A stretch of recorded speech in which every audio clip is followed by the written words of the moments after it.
oye? Sí, Aló, sí, te oigo. Hola César, buenas tardes. Un saludo. ¿Sí me oyes bien? Sí. Sí. Un saludo de Zacatecas, México. Mm, Tengo una duda. Es mi primera participación contigo y tengo una duda. Si yo soy el que manifiesta esto, el universo, todo, te manifiesto a ti. Mi experiencia de César es esta que estoy teniendo contigo, es esta que estoy viéndote, hablándote, o sea, conocer a César es esto, no sé si me explico. No, no entiendo. Si yo quiero, es que yo entiendo que si soy el manifestador del universo, de todo esto, eh, ¿por qué no puedo experimentar ser el sol, por ejemplo? ¿Por qué no puedo experimentar ser un águila? Porque no sabes quién eres. Y mi, Cuando sepas quién realmente eres, sabes que eres todo.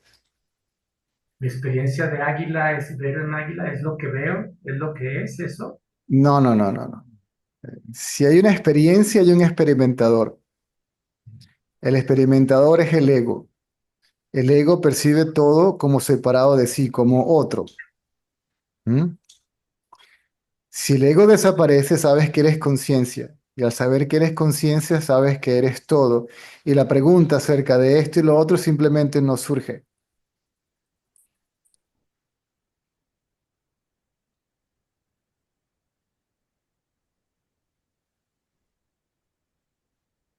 ¿Me explico? Cuando yo deje mi cuerpo, cuando muera, este, esto va a seguir, la manifestación va a seguir siendo esto va a seguir siendo el universo. Primero averigua quién eres y después ves si la pregunta acerca de si me muero, si nazco, si esto continúa o no surge. Si no vas a estar aquí como ego, no vas a estar aquí como ego para saber si esto continúa o no. La pregunta la hace el ego. El ego es limitado. De eso quería hablar un rato hoy, pero quería, las personas que hicieron ciertas preguntas por el chat de WhatsApp, y quería elaborar acerca de esto. La mente es limitada. El hecho de que hagas la pregunta es porque la mente no sabe, por lo tanto la mente es limitada. Si su conocimiento es limitado, su existencia es limitada, y yo diría que tiene existencia ilusoria, simplemente parece que existe. Sí, Entonces, un ente ilusorio está preguntando acerca de esto y lo otro. ¿Qué le podría yo responder a un fantasma? ¿O qué le podría decir yo a mi propia sombra?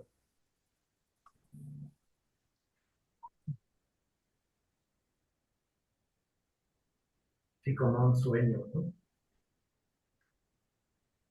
Sí, pero de nada vale intelectualizar todo eso, porque entonces la mente se conforma como una respuesta intelectual, pero no se disuelve. O sea, es decir, uno no se da cuenta de que la mente como tal realmente no existe. ¿Mm? Mm.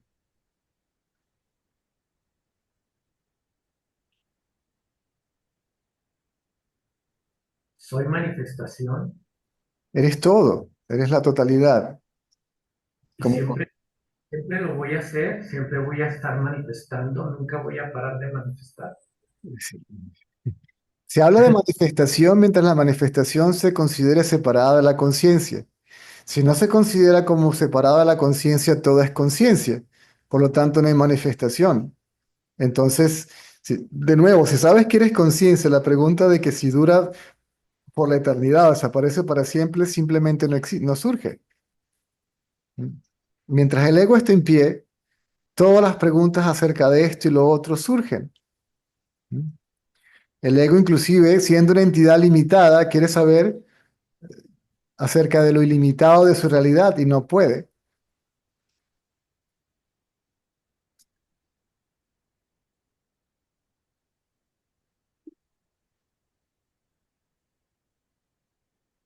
La manifestación desde el punto de vista no dual ni siquiera aquí y ahora existe.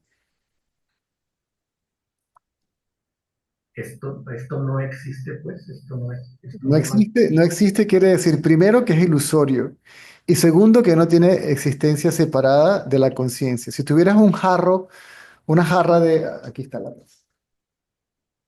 Esta taza está hecha de cerámica, ¿verdad? Sí, Entonces, ¿cuál es la diferencia entre la cerámica y la taza? no, no hay. No hay. Por lo tanto, la taza es cerámica. Sí, Por lo tanto, la cerámica, lo único que existe es la cerámica. sí. Si lo único que existe es la cerámica, ¿dónde está la segunda entidad que va a preguntar acerca de la taza o de la cerámica?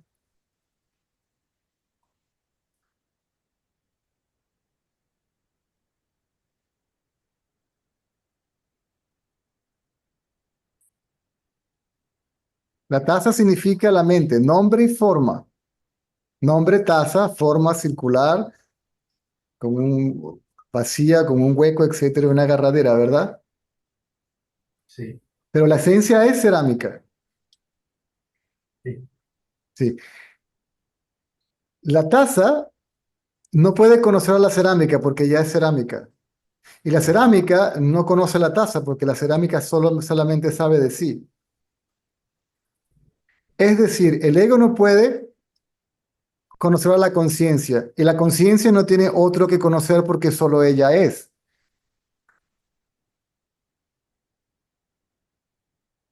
no sabe qué es cerámica. ¿Perdón? No sabe qué es cerámica. ¿Quién? O sea, la conciencia no sabe qué es cerámica. No, la conciencia es sinónimo de cerámica. Si la cerámica no sabe de otra cosa sino de sí misma. La conciencia no sabe de otra cosa sino de sí misma. Por eso. Entonces, yo te estoy viendo y sé que tú eres yo. O sea, sé que Si lo supieras, no haces la pregunta. Intelectualmente puede que lo sepas, experimentalmente no. Obviamente, porque si no, no hay duda. No estuviera ni siquiera aquí en esta reunión.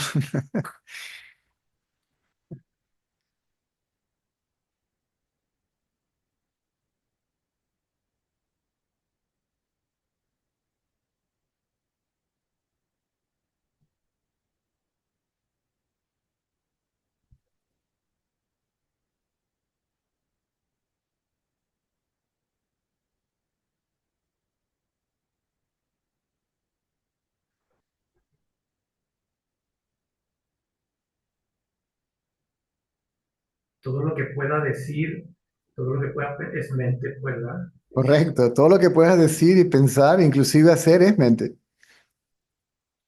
Y es ilusorio, no es real. La mente es la totalidad de la ilusión. El estado de vigilia es un estado mental, con todo lo que incluye la vigilia, objetos, individuos, inclusive la idea de Dios. Y las reflexiones muy espirituales que pueda hacer Por y muy espirituales y claras que sean, siguen siendo construcciones mentales. En el caso de la palabra del sabio, es una construcción mental que te lleva al estado libre de construcción mental. En el y caso del ignorante, él se queda atrapado en su propia construcción mental. Y muchas veces, para darse continuidad como ego, queda satisfecho con ello y dice, ya sé. Yo sé que yo soy tú, yo sé que todo es uno, yo sé que soy la conciencia, etcétera, etcétera, etcétera. Pero siguen siendo conceptos mentales, ¿sí? Y la mente como tal es un concepto. y te quedas a gusto con esas respuestas mentales. ¿Sí? Hasta que no te reconozcas como conciencia, ¿sí? Que es la única manera de que sepas de que eres conciencia y de que todo es conciencia. Todas estas preguntas van a seguir surgiendo.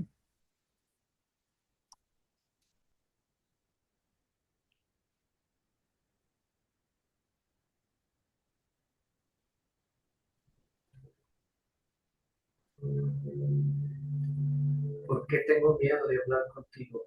¿Perdón? ¿Qué me da miedo hablar contigo? El ego. El ego le da miedo hablar conmigo porque el ego aquí no hay espacio para el ego. Aquí vamos a cuestionar la existencia del ego, su realidad y nuestra identidad como tal. Y a lo que cuestionas el ego desaparece.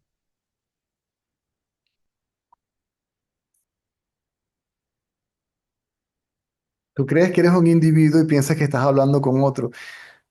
El sentido de individualidad aquí no existe. Y a lo que el sentido individual desaparece, no hay espacio para otro individuo. ¿Mm? Entonces, quien pregunta ya sabe que aquí no hay nada. Dice, uy, si me expongo ante esa nada,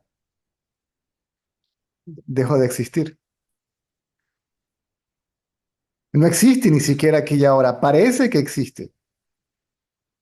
Existe en la forma de pensamiento. Yo soy el cuerpo, yo soy Franco, yo soy un individuo y yo estoy viendo esto y lo otro.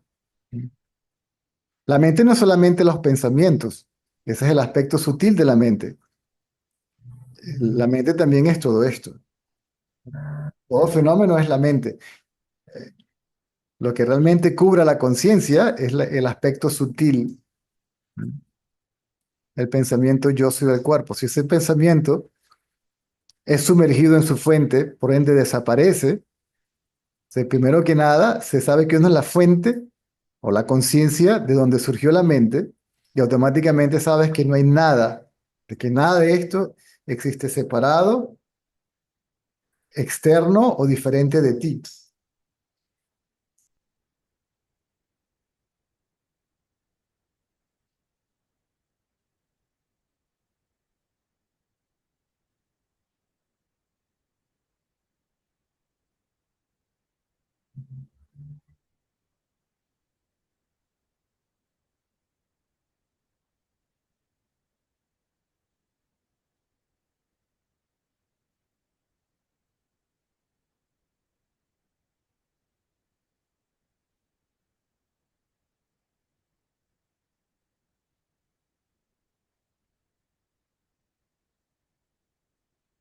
Por momentos me quedo sin pensamientos y la mente quiere pensar, Claro, quiere hablarte, quiere decirte cosas. claro.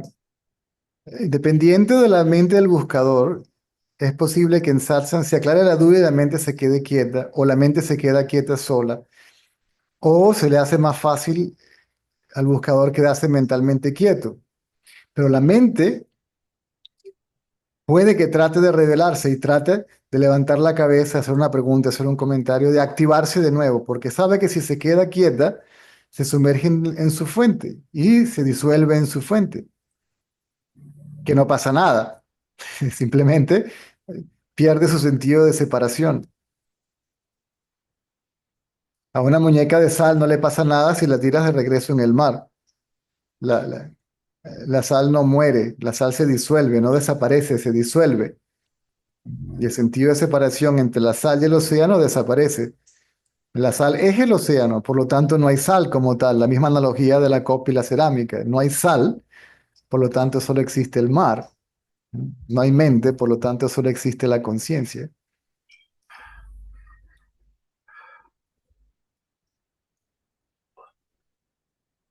La mente reacciona de esa manera cuando se siente acorralada. ¿Sí?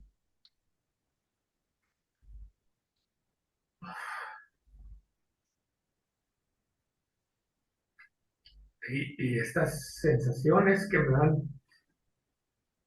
es la mente que quiere que no me quede quieto. Si me escuchaste, Sí, porque estoy la- sin... las sensaciones son el producto del pensamiento. El cuerpo es el producto del pensamiento. El cuerpo es un pensamiento, es una imagen mental. Y la mente entonces produce sensaciones, no solamente produce el cuerpo, sino que produce sensaciones en el cuerpo. Y como la mente cree ser el cuerpo, entonces Y como la mente se divide en dos, entonces es el experimentador de la sensación, el experimentador de la emoción, el experimentador del sentimiento, el experimentador del pensamiento, el experimentador del objeto. ¿Me sigue? El miedo, angustia, ansiedad, lo que sea que experimentes en el cuerpo es básicamente el resultado de un pensamiento. Se refleja en el cerebro, pasa por el sistema nervioso y es lo que uno llama las experiencias de miedo, angustia, ansiedad, felicidad, tristeza, el romance o lo que sea.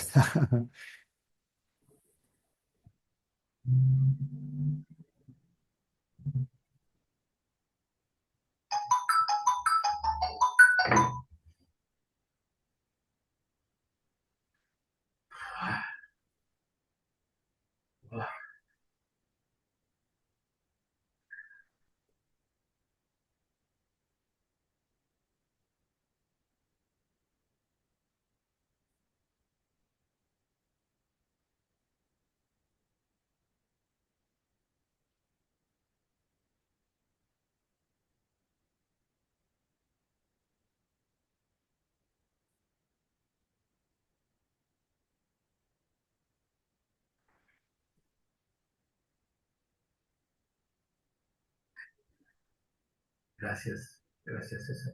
A la orden. No sé, no tengo, no sé cómo hacer para que alguien más hable o ¿Para qué? que alguien más hable. Yo ya no tengo nada que hablar. Ah, ok, muy bien. Cerramos el micrófono por aquí y le damos el paso al siguiente. Gracias. A la orden.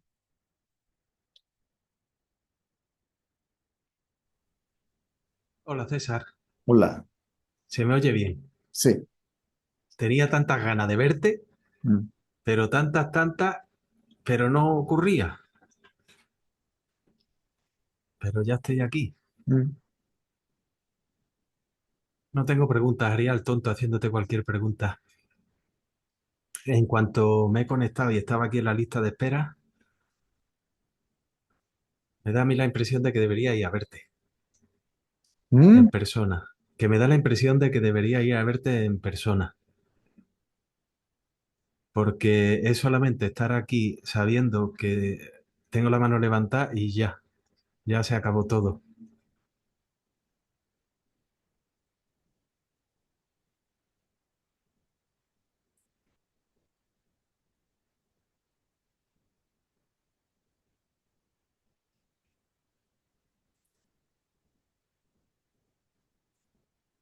Cuando Cuando tengo problemas físicos es cuando más trabajo me cuesta practicar la autoindagación, aunque no puedo considerar que esté practicando ya autoindagación, porque parece ser que la mente pilla, se pilla a sí misma, distraída. Entonces ya no tengo que hacer un esfuerzo exactamente, aunque no estoy continuamente ahí, ni mucho menos. Pero incluso cuando hay algún problema físico, cuando pasa y vuelvo a estar en esa cosa, digamos, en ese yo, en el yo soy, ¿verdad? Me mm. di cuenta que en verdad siempre estuve. Tengo la impresión de que siempre estoy. Aunque en ese momento esté distraído, esté involucrado, envuelto en la situación, mentalmente me vengo a referir, o sea, tirando de ego, identificándome con el ego. Cuando pasa esa situación, me di cuenta de que siempre estoy. Siempre estaba ahí, incluso aunque no me da cuenta porque estaba perdido en el proceso mental. Eso sigue siendo mente. Sé que me has respondido a la pregunta, pero creo que necesito que me vuelvas a repetir un par de cosas. Ah, sí, pero se podría decir que hay una especie de intuición que te dice que no puedes dejar de existir, de que no puedes dejar de ser. Sí, ¿Mm? Puede que sea por tu propio conocimiento directo, se calme la mente y haya una fracción de segundo momento de claridad, ¿ok? Y ni te acuerdas de que hayas sido consciente de ser conciencia. O simplemente la comprensión intelectual ha sido tan clara que obviamente sabes que eres conciencia. Si yo existo en los tres estados mentales, vigilia, sueño onírico y sueño profundo, sí, eso te puede dar al menos una convicción intelectual. La lógica te dice, si yo debo ser esa conciencia. ¿Mm? Entonces, como conciencia no puedes dejar de ser.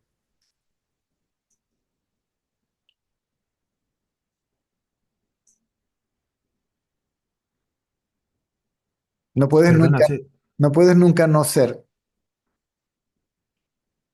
¿Mm? como conciencia. Correcto.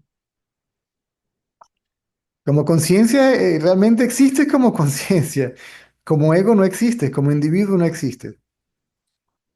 Parece que existes como individuo, ¿sí? Parece que existe la serpiente, pero en realidad lo que existe es la cuerda. La cuerda es Yo, la conciencia, la serpiente es lo que la cuerda parece ser, ¿sí? La imagen que se sobrepone en la cuerda. ¿Mm?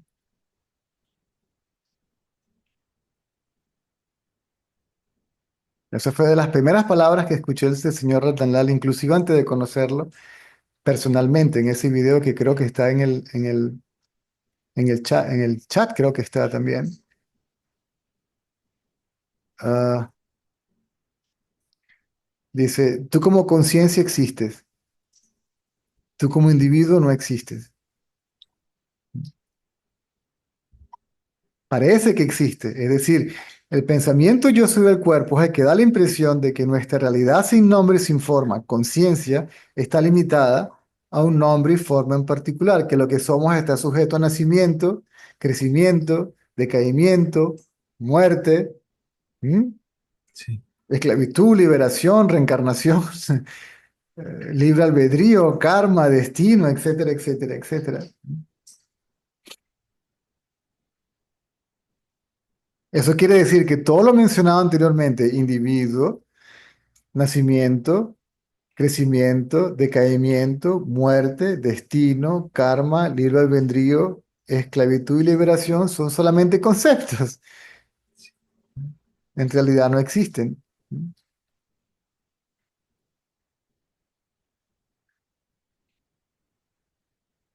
Es que en verdad, si yo quito todos los pensamientos, es que no hay Javi.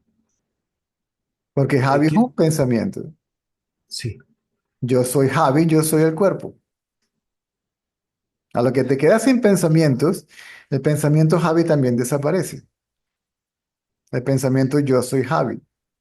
Y queda un yo soy consciente, ¿m? Que no es un pensamiento, que no es una idea, que no es una imagen, ¿sí?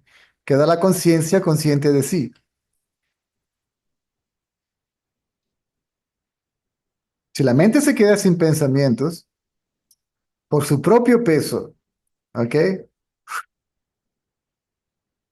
Se funde con la conciencia, o se disuelve en la conciencia, o pierde sentido de separación con la conciencia, es lo mismo, al menos temporalmente. Y la conciencia en donde la mente se está sumergiendo se revela, queda develada como yo, ¿sí? No como algo que se experimenta. La conciencia no puede ser el objeto de la experiencia de nadie porque no es un objeto. ¿M? sí. Y tampoco es un sujeto, ¿sí? Sujeto y objeto son la mente per se. ¿M? Y son pensamientos, sí, yo y tú. Yo soy el sujeto y tú eres el objeto. La mente es la que crea la idea de dualidad, yo y tú. Separación, yo aquí y tú allá. Diferenciación, mírame y mírate, somos diferentes. Tú en lo tuyo, yo en lo mío, somos independientes. Y luego se pone más loca y dice, yo soy superior que tú o inferior que tú, bla, bla, bla, bla. Sí, entra lo que Sí, llaman lo que se considera como juicio de valor, ¿no? O juicio. Por supuesto, ya basada en sus ideas preconcebidas, gustos, aversiones. Todo eso basado en lo que se percibió a través de los sentidos, dejó una impronta y se le etiquetó como bueno o malo. Bueno si es agradable, malo si es desagradable, ¿no? A eso le sumas el conocimiento adquirido, ¿sí? Intelectual, no solamente el adquirido por medio de percepción, ¿no? Sino por medio del intelecto, ¿no? Matemática, física, espiritualidad, lo que sea. ¿No?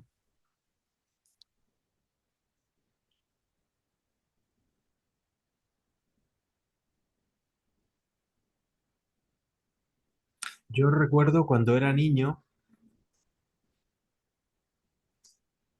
que me preguntaba quién era yo, porque yo no sabía quién era, en el sentido de que ni siquiera, no sé si era porque mi mente todavía no había forjado una personalidad, pero definitivamente yo no sabía quién era. Siempre he tenido preguntas existenciales, me las he hecho.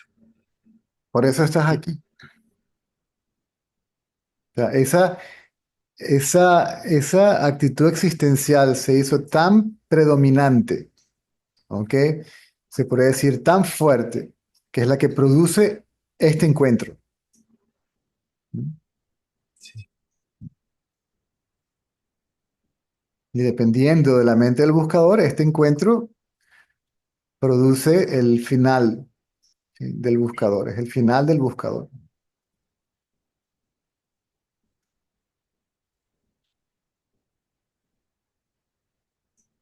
yo ni siquiera sé si me considero buscador.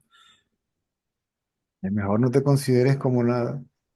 Es que eso es lo que me pasa, César, que llega un momento No tomas en el que, no tomas en consideración al ego, que es yo soy esto, yo soy aquello, soy un buscador, soy un hombre, soy el músico, soy eso, español, soy así, soy asado, bla, bla, bla. eso, Ignora el ego por completo. Deja solamente esa parte de la mente que te sirve a resolver las situaciones de la vida diaria. Si eres músico, pues tu música. Si do, re, mi, fa, sol, el teclado, el piano, pum, el pentagrama, la grabación, la máquina, el estudio, el que me va a producir el producto o lo que sea. ¿Me explico? Eso no es ningún problema. La acción como tal no es el problema. sí, ¿Ok? El día a día, ¿ok? La cotidianidad, el trabajo, el estatus familiar, eso no es el problema. Si eres casado, sí, si eres soltero, si eres padre, el problema es la identificación con el cuerpo. Yo soy esto, ¿m? Y yo soy así y asado. sí. Un sabio puede vivir en una cueva, puede dedicarse, no sé, solamente al estudio de las escrituras, puede casarse, tener hijos, puede tener un trabajo. Sí, el cuerpo es el cuerpo. Si yo soy conciencia, entonces dejo el cuerpo en paz, ¿ok?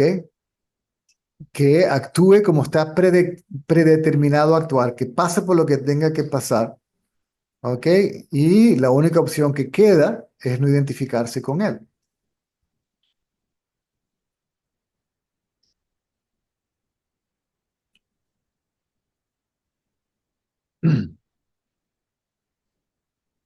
Eso aún ocurre, César, pero fíjate, incluso cuando hablo, esta mañana, por ejemplo, cuando estaba hablando con el médico, me sorprendo, me veo a mí mismo, quiero decir, soltando una parrafada que parece que es hábito mental, que cuenta ahí su rollo, y yo me pregunto, ¿y si no tengo ni necesidad de hablar de eso? ¿Por qué? No, no, no, no, no. ¿Por qué se habla de eso? Eso es No también, me, eso es también parte de la cuestión del funcionamiento práctico, ¿verdad? Sí, pero me vengo a referir que me doy cuenta, más que de lo práctico, me doy cuenta de condicionante. A la mente le encanta llamar la atención, a mi mente personal.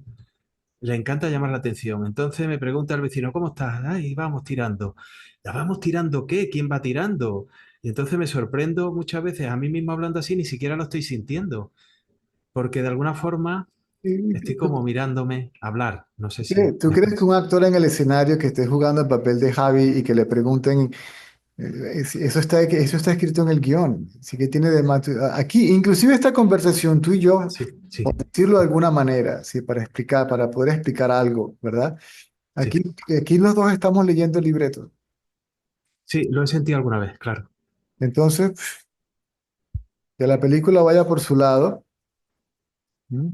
Y aún así uno puede ser consciente de ser conciencia y darse cuenta de que todo esto es una película, de que lo que uno quiere ser es un personaje, ¿ok? Que está actuando su papel, que no hay alternativa, que no hay opción, ¿ok? Que no hay salida, que no hay escapatoria y ya está. Si yo soy consciente de ser conciencia, entonces Soy consciente de que mi realidad no la afecta el comportamiento ni de la mente, ni de la del cuerpo, ni la mía, ni la del otro. Sí. ¿Mm?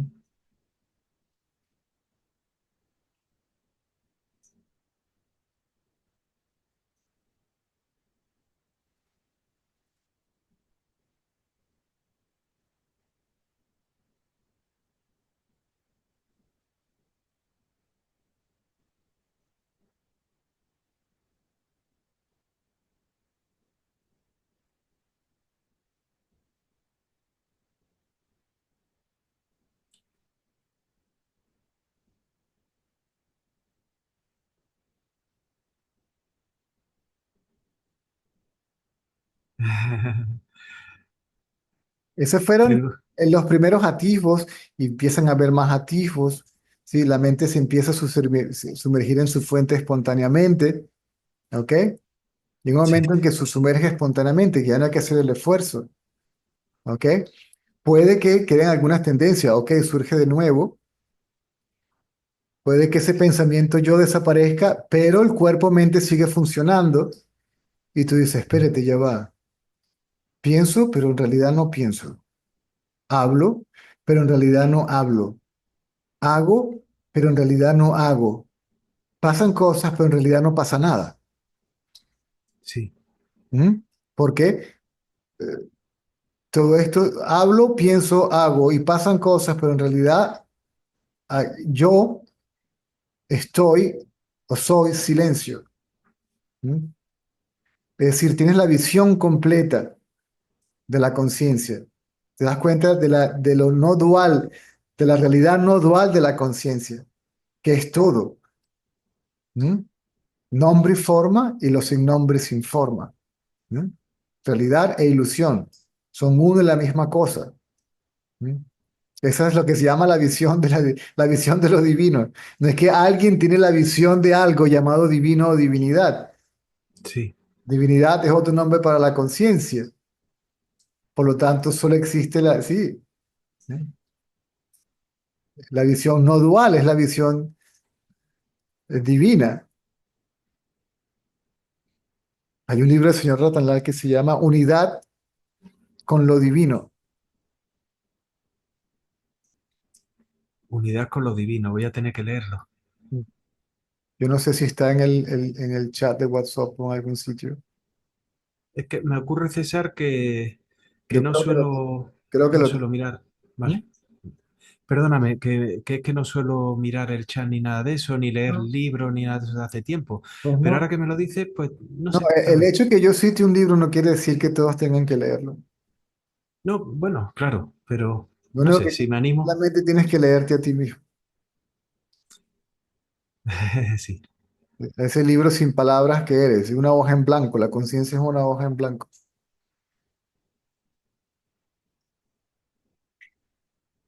Y el libro es lo que está escrito en la hoja en blanco. Cuando uno lee un libro, nadie le pone atención a la hoja en blanco. La hoja en blanco no es importante, lo importante es el contenido. Y todo el mundo encantado con el contenido, si pasa por alto la hoja en blanco, que es lo más evidente y lo más importante, porque si la hoja en blanco no puede haber contenido. Y es decir, que la conciencia, siendo lo más evidente que hay, porque para que haya algo tiene que haber conciencia, ¿ok? Debido al contenido en la conciencia como tal se pasa por alto. ¿Sí? el contenido de la conciencia que es la mente. Correcto. O sea, el contenido es tan irresistiblemente encantador y que nadie le pone atención al sustrato donde el contenido existe, que es su propia fuente, su testigo y punto de solución.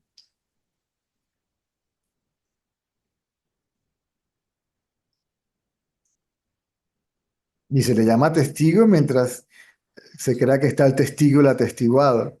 Si el testigo y el atestiguado son uno, entonces ¿quién es el testigo de qué? Y la idea de testigo también desaparece. Y lo que queda es simplemente ser, ni siquiera ser testigo, simplemente ser, donde ser es la totalidad.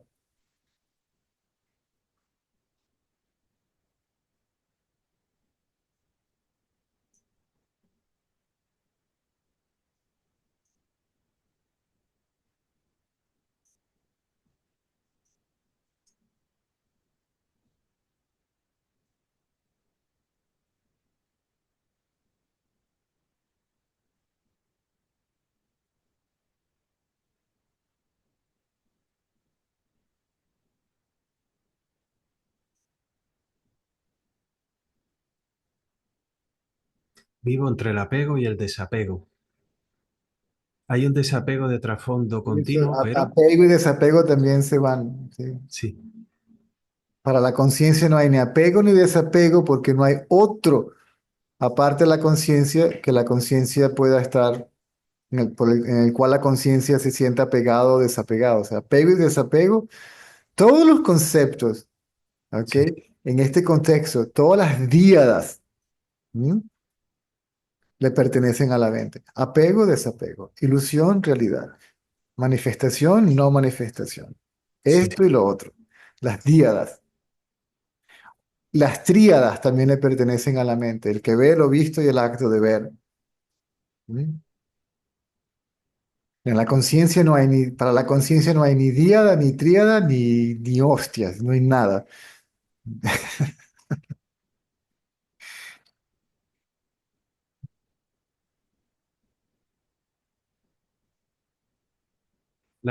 Mi mente ahora pretendía hacer un ejercicio inútil de intentar imaginar esa conciencia, claro, es Y imposible. tampoco te preocupes por las tendencias, simplemente, Sí, simplemente digamos que la parte artística es predominante en ti, ¿verdad?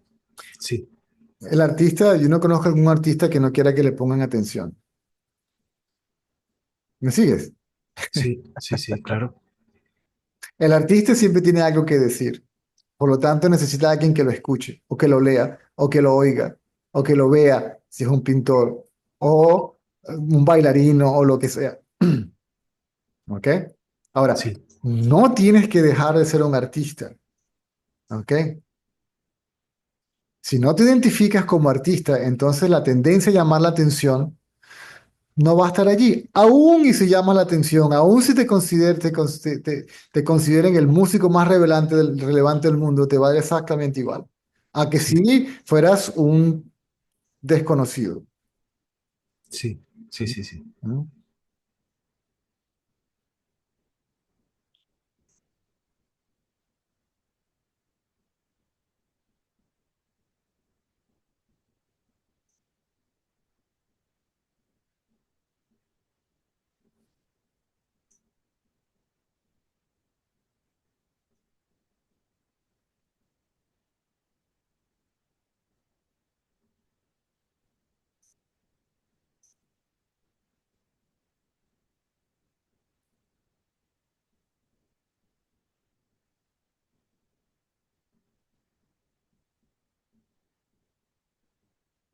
La conversación de hoy ha sido reveladora en algunos aspectos. Me has dicho cosas que me habías comentado antes, pero de otra forma que ha resonado ahí algo. Así funciona. Mientras más clara es la mente del buscador, cuando se repite la verdad simple, porque solamente puedo repetir una y otra vez la verdad simple, y es muy compacta, Sí, aunque no requiere de mucho palabrerío ni requiere de mucho concepto. Aunque sí, básicamente sería lo que es permanente y lo que es impermanente. Lo permanente es real, lo permanente es ilusorio. La conciencia es permanente, la mente es ilusoria. ¿Mm? Entre los dos, lo real y lo ilusorio, sí, ¿quién soy en verdad? ¿Mm? Entonces, mientras más clara esté la mente, mientras más quieta esté la mente, mientras menos ideas preconcebidas existan en el buscador, esto hace más mella. Cada vez que se escucha eso, entonces produce un impacto más fuerte, y ni siquiera a nivel intelectual, sí, sí, sí, sí, sino que es directo. Hay sí, personas que pueden tener un atisbo de ser conciencia simplemente al escuchar, que son conciencia. O cuando se describe lo que es la mente y su ilusoriedad y no separación, automáticamente la persona puede tener un atisbo, o sea, puede ver eso como un hecho y no como un cuento que le están contando, sino como un concepto que le están diciendo. ¿Mm? sí.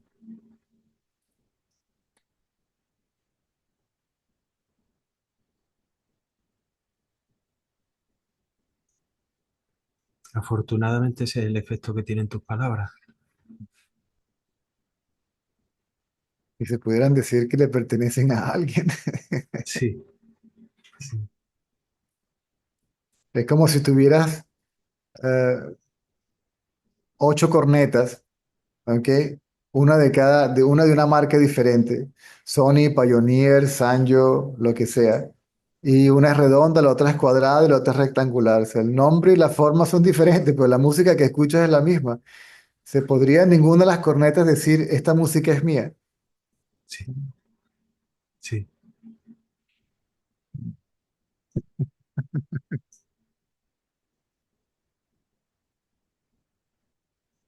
De hecho, ni siquiera la corneta puede funcionar por sí misma, depende de la corriente eléctrica, de un equipo de sonido al que le está conectado, que le pasa un mensaje y sale el sonido, etcétera, etcétera, etcétera, ¿no?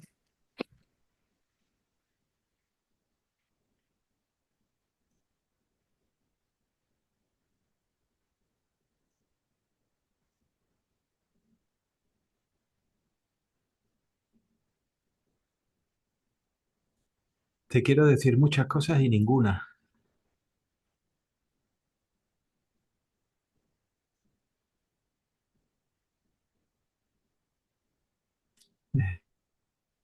Yo te quiero muchísimo, César. Muy bien, yo los quiero mucho. Pero mucho es un montón, así grande, de esos así enormes. Que, bueno, voy a dejar paso, que están esperando. Quiero un montón a las caritas esas sonrientes que aparecen ahí también. Los quiero a todos ellos. No sé por qué. Muchísimo. Ok. Quería solamente decirte que me está apareciendo arriba unas banners así, diciendo cada vez que se conecta alguien, creo, que fulanito está en la sala de espera. Ver o aceptar, me da a mí esas dos opciones. Ay, será que te puse, Exacto, te puse como confitrión por error? exacto. Sí, sí. Ok. No me quiero ir de aquí, pero me tengo que ir porque hay que dejar paso a ese hombre, pero yo me quedaba aquí, quiero que lo sepa. Cuélgame todo el micrófono porque yo no lo cuelgo, ¿eh? Ok. Le voy a dar yo. Muchas gracias, César, Ok. gracias, te quiero. Ok.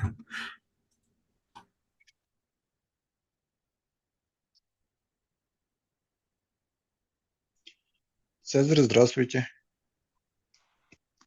Что вас не видно? Здравствуйте. Who is there to translate? Maybe Roman. We can give a chance to Roman today. Otherwise, Alina. If she's there, I don't know. Let me check. Окей. Alina. Alina is there. Yeah.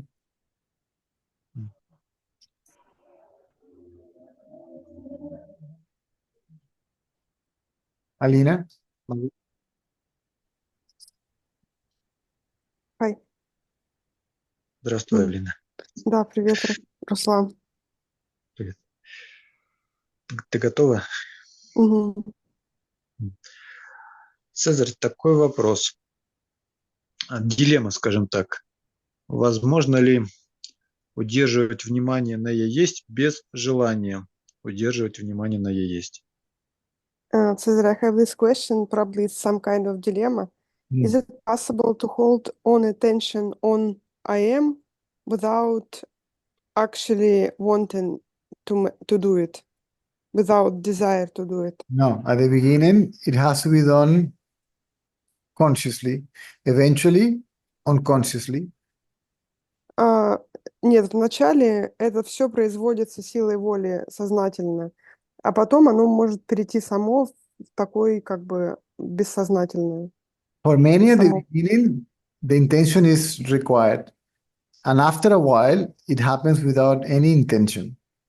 Для многих с самого начала намерение должно быть обязательно. Потом без намерения это происходит дальше само. М, Хорошо, понятно. Почему возник такой вопрос? Просто когда вот это... Днем у меня, как бы я какое-то время не делал самоисследование, а сегодня решил так попробовать. И вот странно, когда, какое-то время не делаешь, а потом делаешь, очень легко получается, в моем случае, вот, опять же, как мне кажется, обнаружить вот это вот я есть, тихое, безмолвное, очень классное ощущение. Ну, Но потом появляется желание это сделать. То есть вот это желание, и это желание ну, провоцирует такое напряжение в голове, в мозгу, скажем так. Вот я так чувствую. И, в принципе, с этим уже нет таких проблем. Раньше напряжения было больше, сейчас его поменьше. Может быть, как-то это, не знаю, почему так происходит. Ну, вот из-за этого возник такое. Мгм. So Cesar, this question appears because for a while I haven't done self-inquiry for no reason, and then today I decided um, to proceed to do it once again, and somehow after a long pause, self-inquiry it feels like it's even easier to make it, to find this peace inside myself and so on.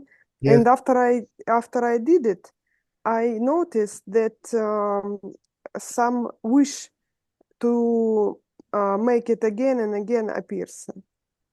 And for that reason, I asked this question. See, when you do the inquiry, the mind merges in its source. Когда делаете самоисследование, ум погружается в источник. By doing so, it takes the tendencies with it. И погружаясь в источник, с ним уходят его тенденции. And then the tendencies begin to get dissolved. И тенденции начинают растворяться, уходить. Because they are not fully destroyed, the mind rises back. Из-за того, что тенденции полностью не уничтожены, ум снова возвращается обратно. But purer. Но гораздо чище. Then the purer the mind, the easier to inquire. А получается, что чем чище ум, тем легче потом проводить самоисследование. Понял. Спасибо, Цезарь. If the mind doesn't disappear once for all, then it will begin to dissolve its tendencies. А если ум не исчез раз и навсегда, то он будет немножечко растворяться, выгружая свои тенденции, растворяя свои тенденции. The mind will not do it. Consciousness will do it without doing it, just by being consciousness.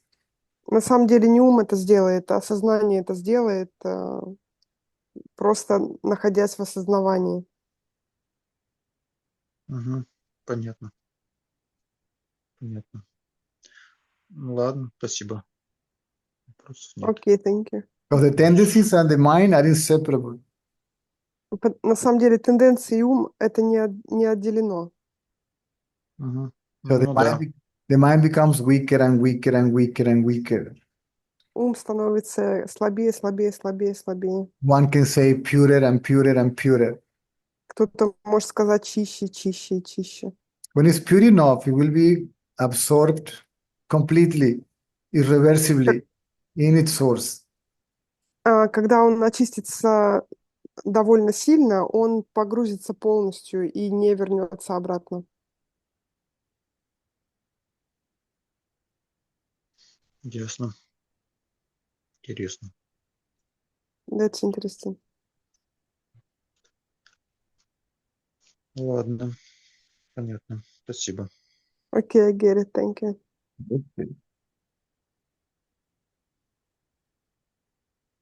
Спасибо, Алин. Да, пожалуйста. Thank you, Lena. Welcome.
Ana, Hola, César, buenas tardes a todos.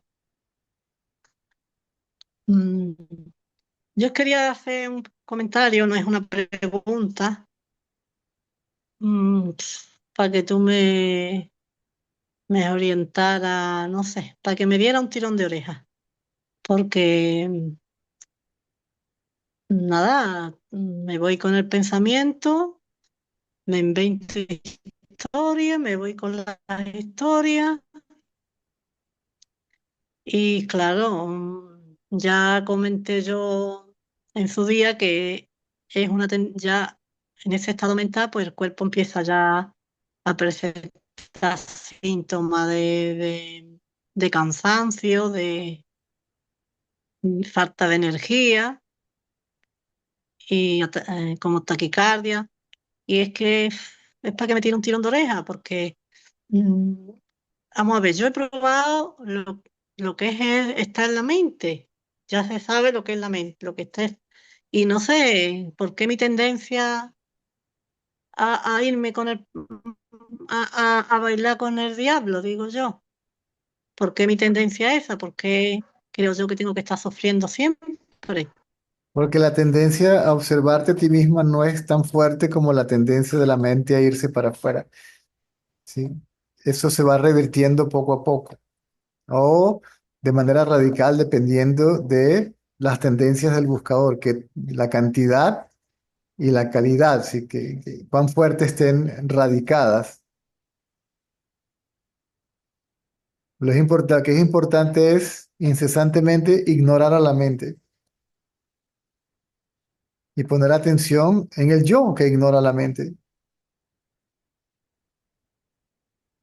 en el observador de la mente y no en el observado que son los pensamientos o las tendencias, los sentimientos, las emociones.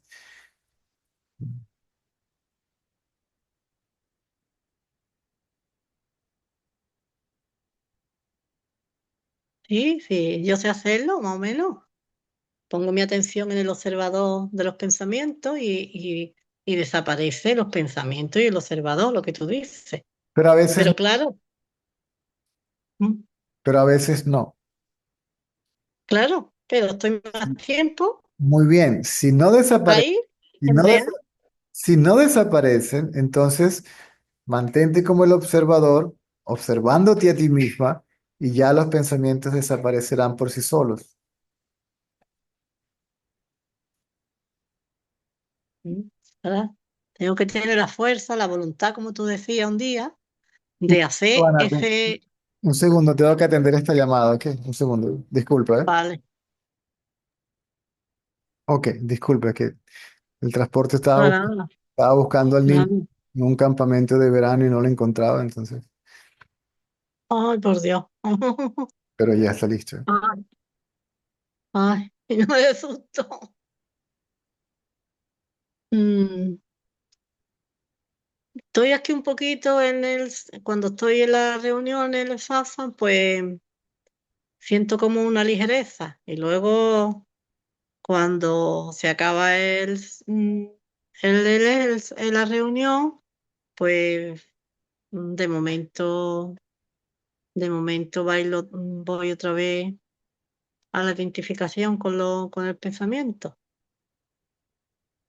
Y estoy ya un poquito cansada porque un día tengo una capacidad de observación, el otro día cero, cero capacidad de observación. Pero cero, ¿eh? Como antes, como mi antigua andada. Todos los días sí, sí, sí, es verdad. Me ha dado ahora por compararme con los demás. Una desesperanza total. Mm, Una, una desazón total, vamos. Es inviable total. Y nada, tengo la clave, tengo la llave, pero no abro la puerta. Pero Quiero seguir ahí. nadie lo puede hacer por ti. Claro, yo lo sé. Yo lo sé que nadie lo puede hacer por mí, pero no sé. Es como decir no tengo remedio, es que parece que no tengo remedio. Parece que tengo una mente sufridora, toda la vida sufridora, y no hay manera. se me ha dado esto del satsang porque ha llegado a mi campo de conciencia eso, ¿no? Que no a todo el mundo le llega. Sabe el ser que yo estoy ya cansada y le llega y me ha llegado, pero a ver, porque sigo en las mismas, sigo en las mismas. No sé, no hago un pequeño esfuerzo, es que no merezco siquiera un esfuerzo, No, un no. poco de voluntad. Y todo eso son pensamientos, ¿no te das cuenta que todo lo que estás hablando es acerca de lo que estás pensando? Ajá. Sigue, lo que estoy hablando sigue siendo bla, bla, bla, pensamiento. Correcto. Claro, es lo que he hecho siempre. Bueno, sigue siendo otro Pero no pensamiento. les pongas atención. Ajá. Solamente deja los pensamientos que te sirvan para algo en el momento que sea necesario, para algo práctico que tengas que hacer, no sé, cocinar, lavar, limpiar, hacer el mercado, inclusive hablar con un amigo, inclusive entretenimiento, ver una película, escuchar música, salir a caminar o algo.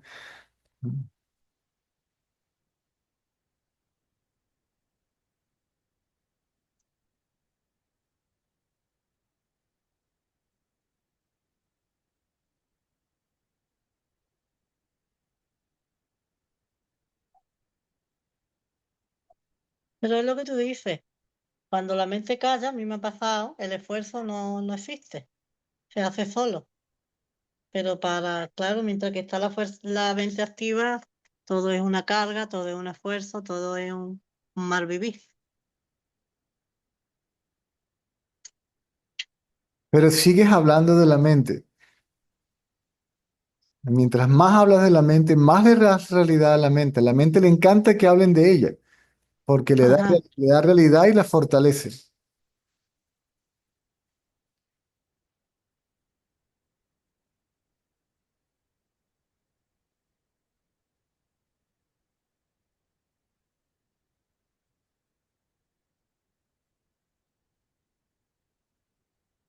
Mientras más ignoras a la mente, más se debilita. Es más, te das cuenta de que aparte de los pensamientos, no existe tal cosa llamada mente, que no es real, que son simplemente pensamientos que aparecen y desaparecen en la conciencia, en ti como conciencia.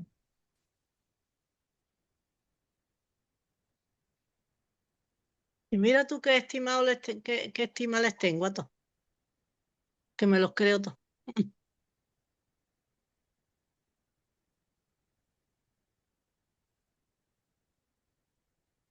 Es que los efectos que el pensamiento produce en el cuerpo es devastador, porque son pensamientos del pasado, del futuro, de inquietantes, de miedo, de muerte, que si esto, que si el cuerpo enferma, que si lo otro.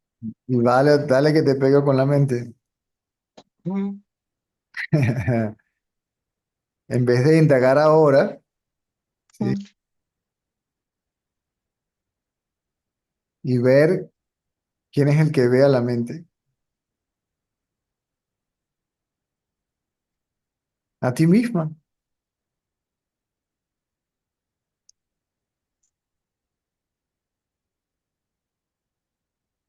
Eso que aquí y ahora conoces o experimentas como yo.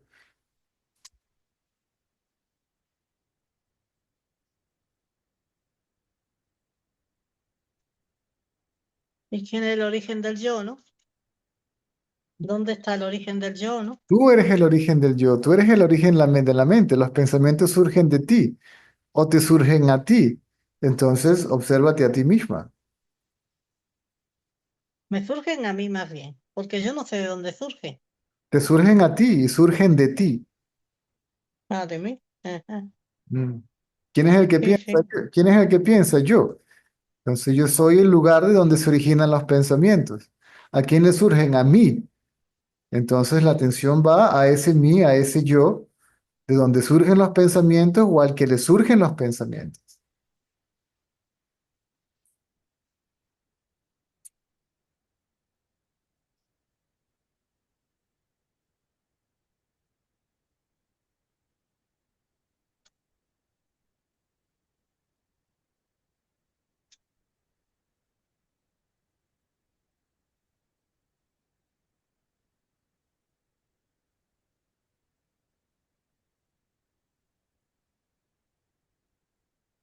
Y ahora cuando observo, pues me doy cuenta de que eso, que ha desaparecido el pensamiento. Bien. Pero yo ha desaparecido también. No, tú estás allí. Tú no, tú ni apareces ni desapareces. Tú como conciencia eres permanente y no estás limitada al cuerpo.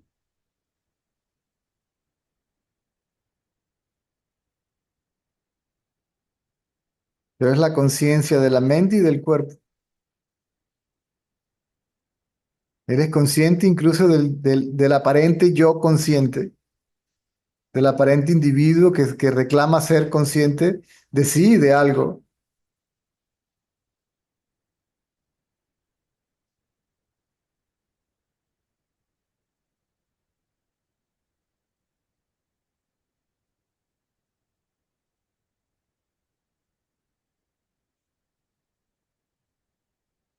Y ahora mismo no veo ni al pensador ni a los pensamientos.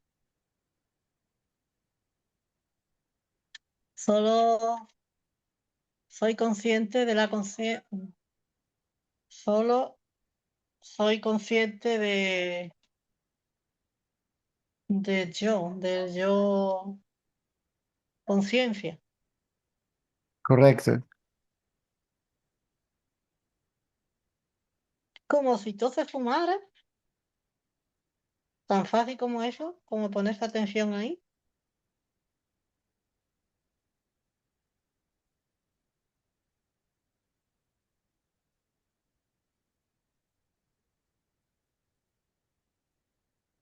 Es solamente eso, dirigir la atención allí. Y allí no es algo, ¿sí? Allí es ti misma. Allí no es un Allí es objeto, ni un sujeto. ti misma, quieres decir conciencia, ¿no? Correcto. Al principio, bueno, como indagas como ego, pareciera que es al ego donde pones la atención, pero realmente te das cuenta de que no eres el ego, sino la conciencia, que realmente no te estás conociendo a ti misma o viéndote a ti misma como ego, sino como conciencia.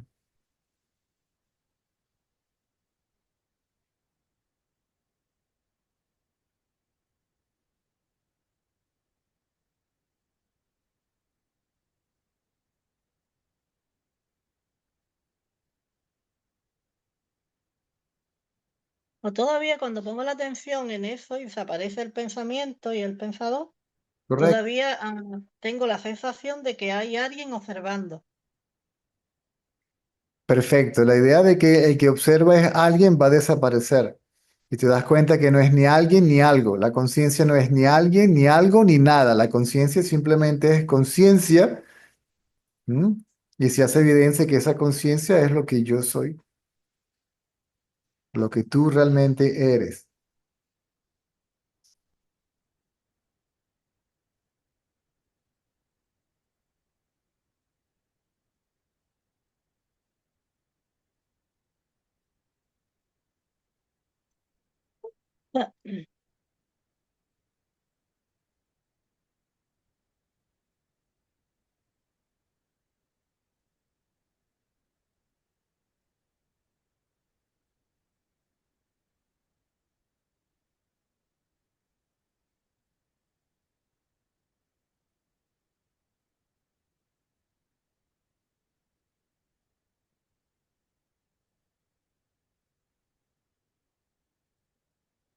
Gracias, César. Puedo respirar un poquito más. Muy bien, muy bien, muy Le bien, doy la palabra a otra manita por ahí. muy bien, muy bien, muy bien.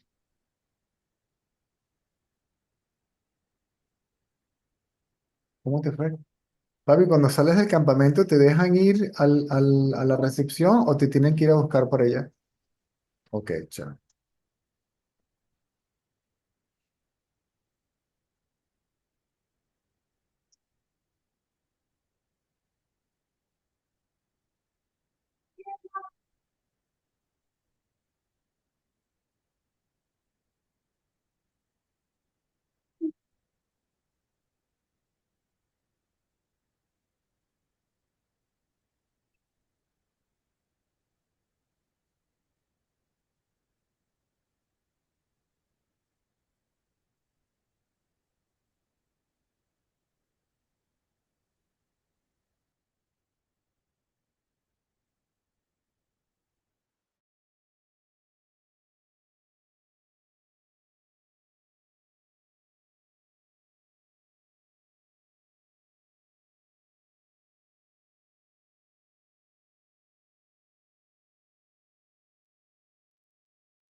Roman, how are you?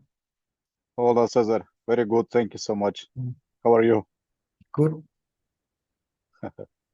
I text you on WhatsApp. Maybe you didn't see my message. Yes, I haven't had the time to reply, sorry. Yeah, just wondering if it's still possible. I'll reply to you on the chat, okay? Yeah, okay, thank you.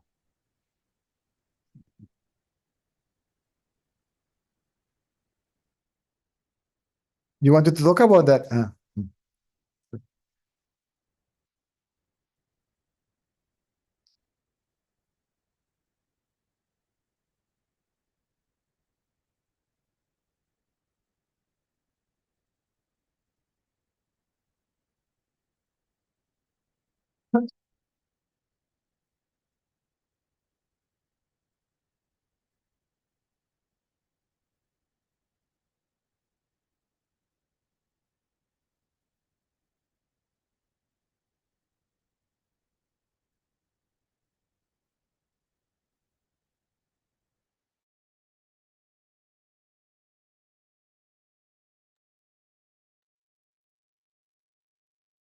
Yeah, you asked me something, yeah, I before. was wondering, is your question just only about that or anything else related to the knowledge? Oh, no, it's actually was only about this message. But of course, it's always good opportunity to talk with you, and but actually, you actually answer me, I think, everything already, and yeah, and maybe I just send you some question also in WhatsApp, and you can reply there about practical things. Related to this knowledge? Yeah, of course. Better this way. The chat is very limited. See, there is even a WhatsApp chat for questions and answer, but I insist that this is kind of an alternative in case that people cannot connect to satsang and if it is urgent. Otherwise, it becomes online chat satsang, and that's not how it works. I mean, I reply as much as I can, but there are some questions even that, through the chat is very tedious, right? Because then there is a reply, there is another question, a reply, there's another argument. And at the end of the day, I go to bed with my fingers having muscle cramps, Yeah, it's like more like debates. Yes. Debates. So sometimes the nature of the question demands direct contact, see, to talk about it directly. All this new spirituality, all this, even this format, okay, well, at least this format give an opportunity to people to participate and save them time, money, and energy to come. And if people can come, welcome. If they cannot come, then what to do? But all these new mechanisms, right, are not, that's not the way it works. Yeah. Satsang is direct contact. See? Yeah. So sometimes the nature of the question, again, see, demands that we can elaborate, right? By the means of talking, of course. What satsang actually means? See, literally good company, and good company means to be in the company of the wise. The wise means the one that knows that the ego doesn't exist, therefore it knows nothing, only himself, right? And the deeper meaning or metaphysical meaning, if I can use that word, is to merge one sense of individuality in the reality. In the company of the wise is easier, or it happens spontaneously, right?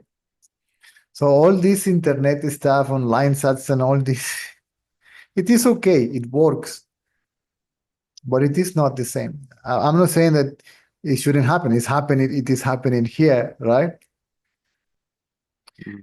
Even people go to believe that that this is the norm, right, online. And it's not, it's an alternative. The norm is to be physically present here. Huh? Of course, due to circumstances, the world, the economy, time, or whatever, only few people can come. So few people come from time to time and spend as much as they can, right?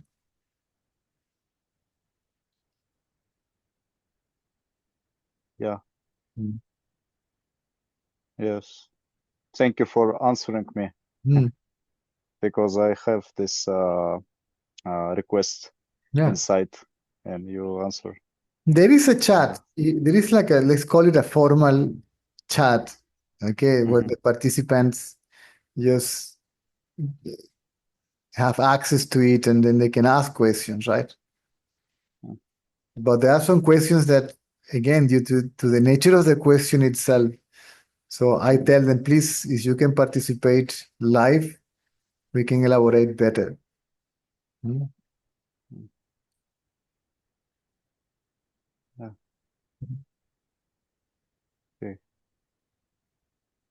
It's good. It's good news. I'm very happy you have this also open opportunity and the doors open, Mm. and also your attitude important. I have no choice. Mm. Mm. Mm. We don't want to talk about this. We don't mind to talk about this. If the person is really keen, interested. If it is just to have an intellectual debate, I raise my white flag and say, sorry, I quit. You won, I lost. So nice to meet you. Cheers and goodbye. If it is a challenge, same. Oh, sorry, you are too clever for me. So go on with your life and leave me alone. Right? So people want to prove or to test if I am or if I am not realized it. I couldn't care less.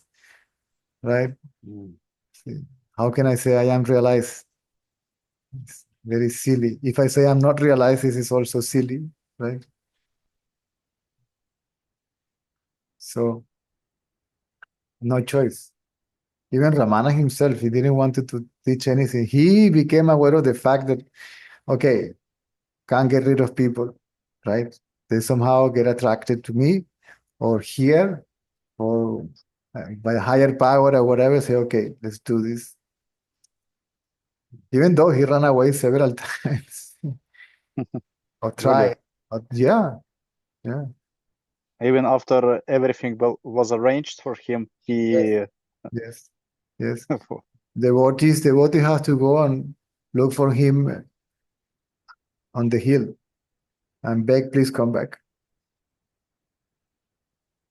I don't know if this story is true, but I read it, that they found him once crying like a child. I say, I don't want to be close to people. You people are crazy. See? I have to sit there. This is a jail for me, he said. This ashram said, you are jailers, right? And this sofa is a jail for me.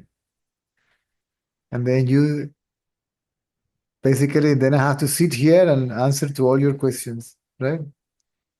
So when I came to Tiruvannamalai, for bed, I had the floor.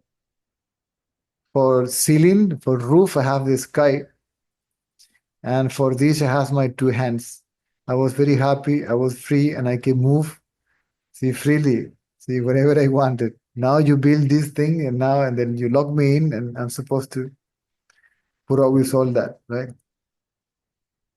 Now, when people were looking for him and they were really interested and keen, he will just flow beautifully, right?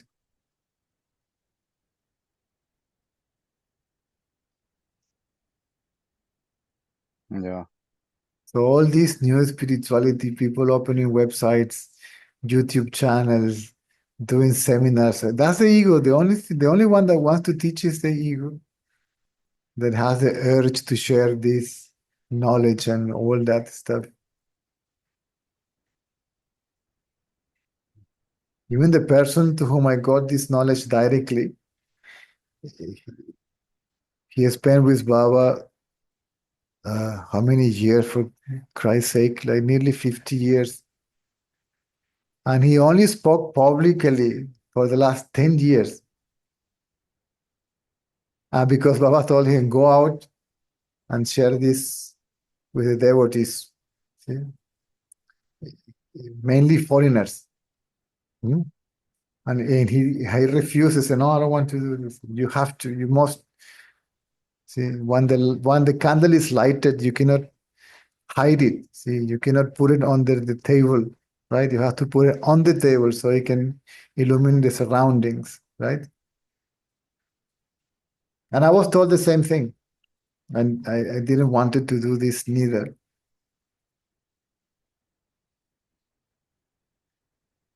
And he said, But you are young and stubborn, he said to me. And he's seen that you may have to figure out by yourself that the best thing that you can do is this, right? So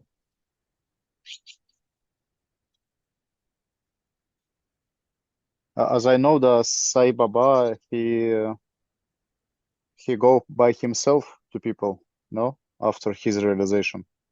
these are avatars as different, like Jesus and Buddha and all that stuff. These are very rare cases, right? Actually, he began to recognize his devotees from his previous incarnation as Shirdi Sai, who was a very renowned saint from Bombay from the past century. So he recognized them and he reminded their conversations and everything to prove that it was him. So this is Indian culture and the lineage and all that stuff. This is very complex to understand. You have to go into it. It's also complex because there was about, I don't know, 10 reincarnation of Sai Baba, different ones. No, that's nonsense. One thing is an incarnation and another thing is a reincarnation. I don't want to go into details. The self can take human form in its whole glory. Okay? It's an incarnation, not reincarnation. Yeah, incarnation. Yes. So it's also can express it in, I don't know, 10 or 20 bodies, yeah? No. No. Krishna was Krishna, Rama was Rama, Buddha was Buddha, Jesus was Jesus. So when they incarnate, they may manifest all attributes only or only few as appear to be limited, like Jesus. But this is a very complex matter. See, it will take a long time to explain. Yeah, of course. Yeah, it's actually not so much. I'm not so much interested in this. No, this is not the point. Yeah. See, I spent so much time there, okay, and I would say that I got it from him, a mixture of three: Baba, Ramana, and Mr. Ratnal. Even though I have this deep or main attraction, which is Ramana. Even when I was there, I was sent to Tiruvannamalai, indirectly or directly, right? And the first time that I lost body consciousness in such a way was in front of Ramana's statue in Ramana Ashram. Spontaneously, even before, when I was in the bus and I was already, I must have been closer than 3 miles to Arunachala when I was sleeping in the bus, and I had the process of going from deep sleep to the awakened state it happened, so to say, in a slow motion. So the first thing that appeared was the brightest light that you can possibly imagine. And after that, okay, the darkness of the body, see, that light touched the darkness of ignorance, see, like a slide, and there was body consciousness. But the body felt like a feather, right? I could hardly feel it. And I looked through the window and I saw Arunachala. And I told my friend, this is where we're going. This is Arunachala. And my friend said, how can you possibly know that? We have been like 4 or 5 hours on the road. How many mountains we passed by? He said, I don't know. That is where we're going. And we didn't know that Ramana Ashram was one of the bus stops, right? And as soon as we were in front of Ramana Ashram, the driver started shouting, Ramana Maharshi Ashram, Ramana Maharshi Ashram. And I say, oh, good Lord. And you know, bosses in India, you've been in India, right? And when you are packed, you have to fight your way out through the crowd. And then we throw luggages and right? And then I entered the ashram and I felt like I was, like when you enter the house of your grandmother or something like that you love even more than your own parents. And I felt like home, right? This sense of familiarity was there. Don't know why, nor I want to know, right? And then I put my sandals down, I leave my bag on the floor, and I felt attracted to a particular hall of the ashram. And when I entered the hall, I was looking around, and suddenly I look here, and there was a black statue. I don't know if you've been there in the ashram of Ramana. Yeah, I've been there, yeah. Yeah, so there's a black statue there. Yeah, no. The entrance of the temple, right? Yeah, of course. And then when I saw the statue, I just got it was a shock. I don't know why. It was a shock, and I got paralyzed, and my sight was fixed on his face, and it was like the statue was alive. He was looking at me, he was smiling, and like breathing. And that was too much for my brain, too much for my mind. And I lost body consciousness there and then, standing in front of the statue. I don't know for how long. And my friend shook me out of that state. Cesar. I said, what? I said, I'm hungry. And when my friend said, I'm hungry, I started feeling hungry too. And then we said, okay, let's go out, because there's no Ramana Ashram doesn't give food unless you are staying there. And say, let's go and find something to eat. And on the way out of the temple, we made, I think, what is the name of this man? Murti, I think, something Murti, the person that is in charge of accommodation, like a strong guy there. Dr. Murti or something like that. And he asked, are you coming from Puttaparthi? I said, yes. From Baba Ashram, yes. Say, are you hungry? And we said, yes. I said, we would like to invite you to eat.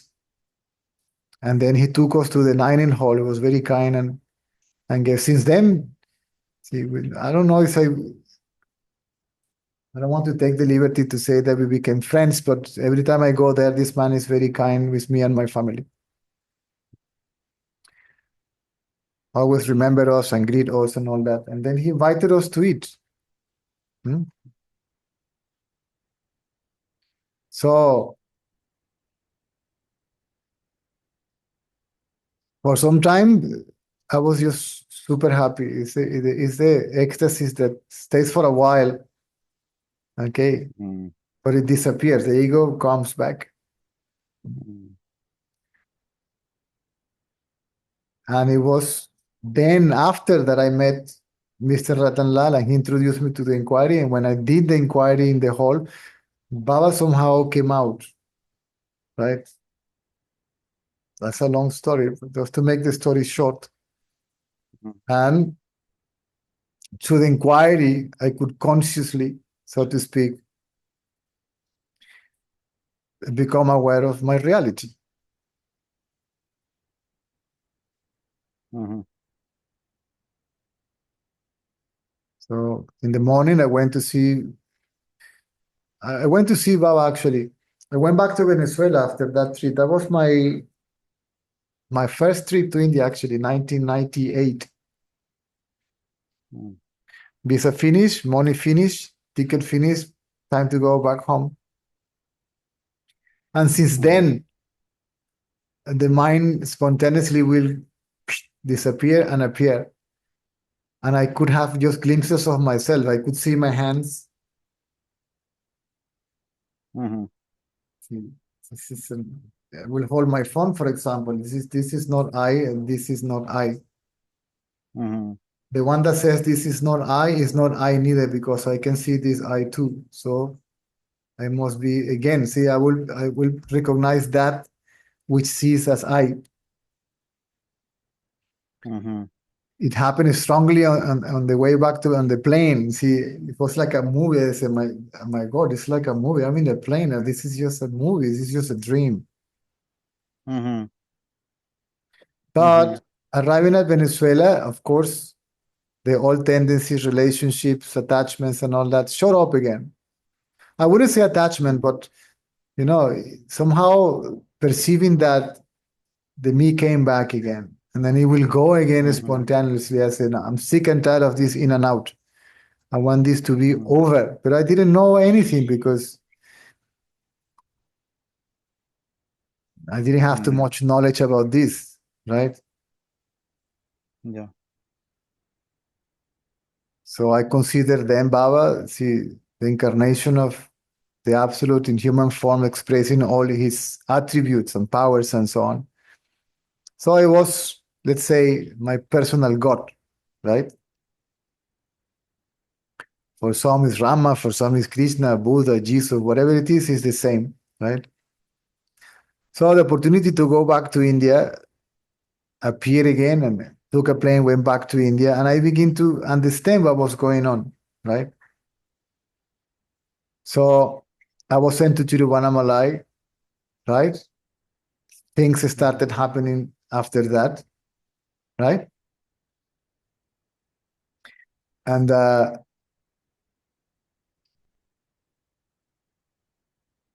I wanted that to be over, and I could see that even from the first trip, Baba was very keen looking at you, but he starts ignoring you. See, once you begin to understand some glimpses, he begin to ignore you. That's it, right? Then I came back to India and I said, okay, I can see Ramana is dead, right?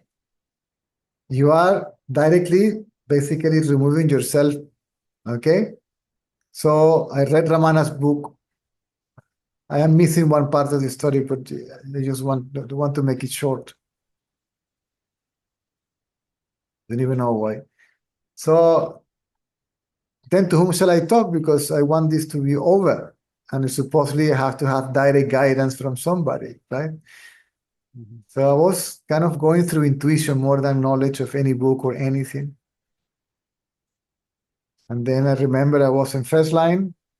He looked at me, smiled, blessed, carry on walking.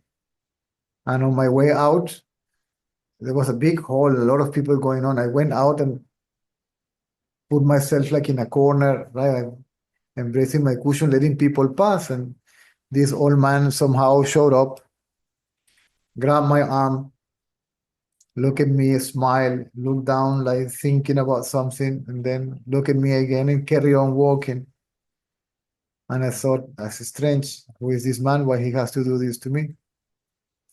And then the friend of mine that went to Tiruvannamalai with me told me, Caesar, there is something called satsang here, and there is a devotee of Baba that it is authorized to give satsang, and there will be a meeting today at 10 o'clock in the morning. There will be a Spanish translation. My English was very poor at that time, very basic.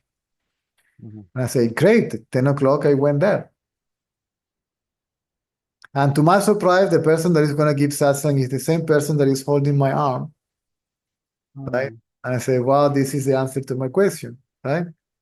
I am asking the question to whom this man touches me and satsang, and there is he, that's it. And I say, okay, everything finishes here. I recognize something in this man.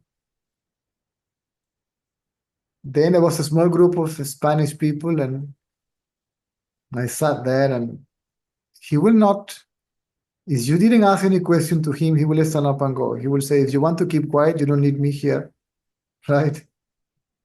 So you can be quiet without me. And why you want to look at me? I am like any other human being, and there's nothing special about me. So there are no questions, so I'll go. And everybody was, spiritually polite and all that stuff, and the silence and the posture. And I rose my hand, say, I have a question. And I share with him my experience in Tiruvannamalai. I say, this is happening, but it doesn't become stable, right? What shall I do to this to be over once for all, right? And he looked at me and smiled and said, good, good, very good. And he told me that he also was there, that Baba sent him there, and he knows the people there, and blah, blah, blah. And then first he said, who were your parents before they met? Where were you before you were born? Where are you going to be after you die? Then he says, ask this question to yourself deeply, quietly, who am I? And then he explained me the meaning of that question. He said, bring the attention from the seen to the seer. Then he said, the seen will disappear. Then the seer will disappear. What remains is the act of seeing, experience as being. And his words just struck me. And I folded my hand and kept quiet. I didn't ask more questions, didn't argue, nothing. That's it. He just told me that, right? So what else? I didn't know that I could do that there and then. Otherwise, I will go for it. So I politely kept quiet and waited for the meeting to finish, right? Then everybody stand up and he stayed there greeting somebody, someone else. And he looked at me and called me, right? And told me, you are very rare. You are a very rare case. He didn't say special, rare. Then it took me a while to understand what he meant. What he meant is, I read it from Ramana's words, that he says, rare is the one that doesn't get lost in the labyrinths of philosophy and religion, intellectual matters, and goes straight to the truth. Okay, I didn't understand why he said that. Then it was 10 o'clock in the morning. We used to wake up very early, 3, 4 o'clock in the morning, do long queues and all that stuff. And I went to have lunch and rest for a while and went for the afternoon darshan, 3 p.m. Then Baba came out, he gave darshan, went to the interview room. And normally he doesn't come out of the interview room until 5 o'clock. And he goes from the interview room to the Bhajan hall, and there is the Bhajan sessions at 5 o'clock. So normally when he goes to the interview room, he picks some people there, and the rest leave the hall. Okay? And I decided to stay and put into practice, follow the advice that Mr. Ratnal gave me. And I went to the back of this. I'm talking about a massive hall. It's huge. Okay? And I went to the back because, I'm foreigner. I couldn't sit on the floor, cross legs for a long time. So I went to the back to recline on the wall, and then I will do no. When I sat on the floor, I noticed that Baba came out of the interview room. That was very rare, especially when it's basically nobody there. And I don't remember if his request was for a chair or somebody brought him a chair, and he sat there.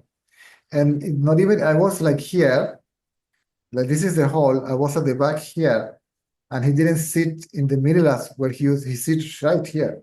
And he was far. And I say, well, I was, okay, so nice, you're back, we're alone. This is like another chance, no? And then I remember Mr. Latanal words, see, remove the attention from the object to the subject. And this happened perhaps without any intellectual process. I say, my God, he is an object, right? He is seen, right? So the seen will disappear and the seer will disappear. So what is this all about? And from there, he is acknowledging what I'm thinking, my insight, right? Somehow with gestures, right? And then okay, I'm sorry, but if you put this man in my way, and this man give me the advice, I have to remove my attention also from you, right? Means from the world and from God. See, for whom the world and God exist, from me. I am the seer, the knower of God and the world, the individual I. And he was like, kind of, go for it, right? And then I did it with my eyes open, and I say, okay, that's the scene. The seer is I. Okay, let me put attention on I, which is the seer, I. Not thinking, but putting attention to myself. The mind became totally quiet.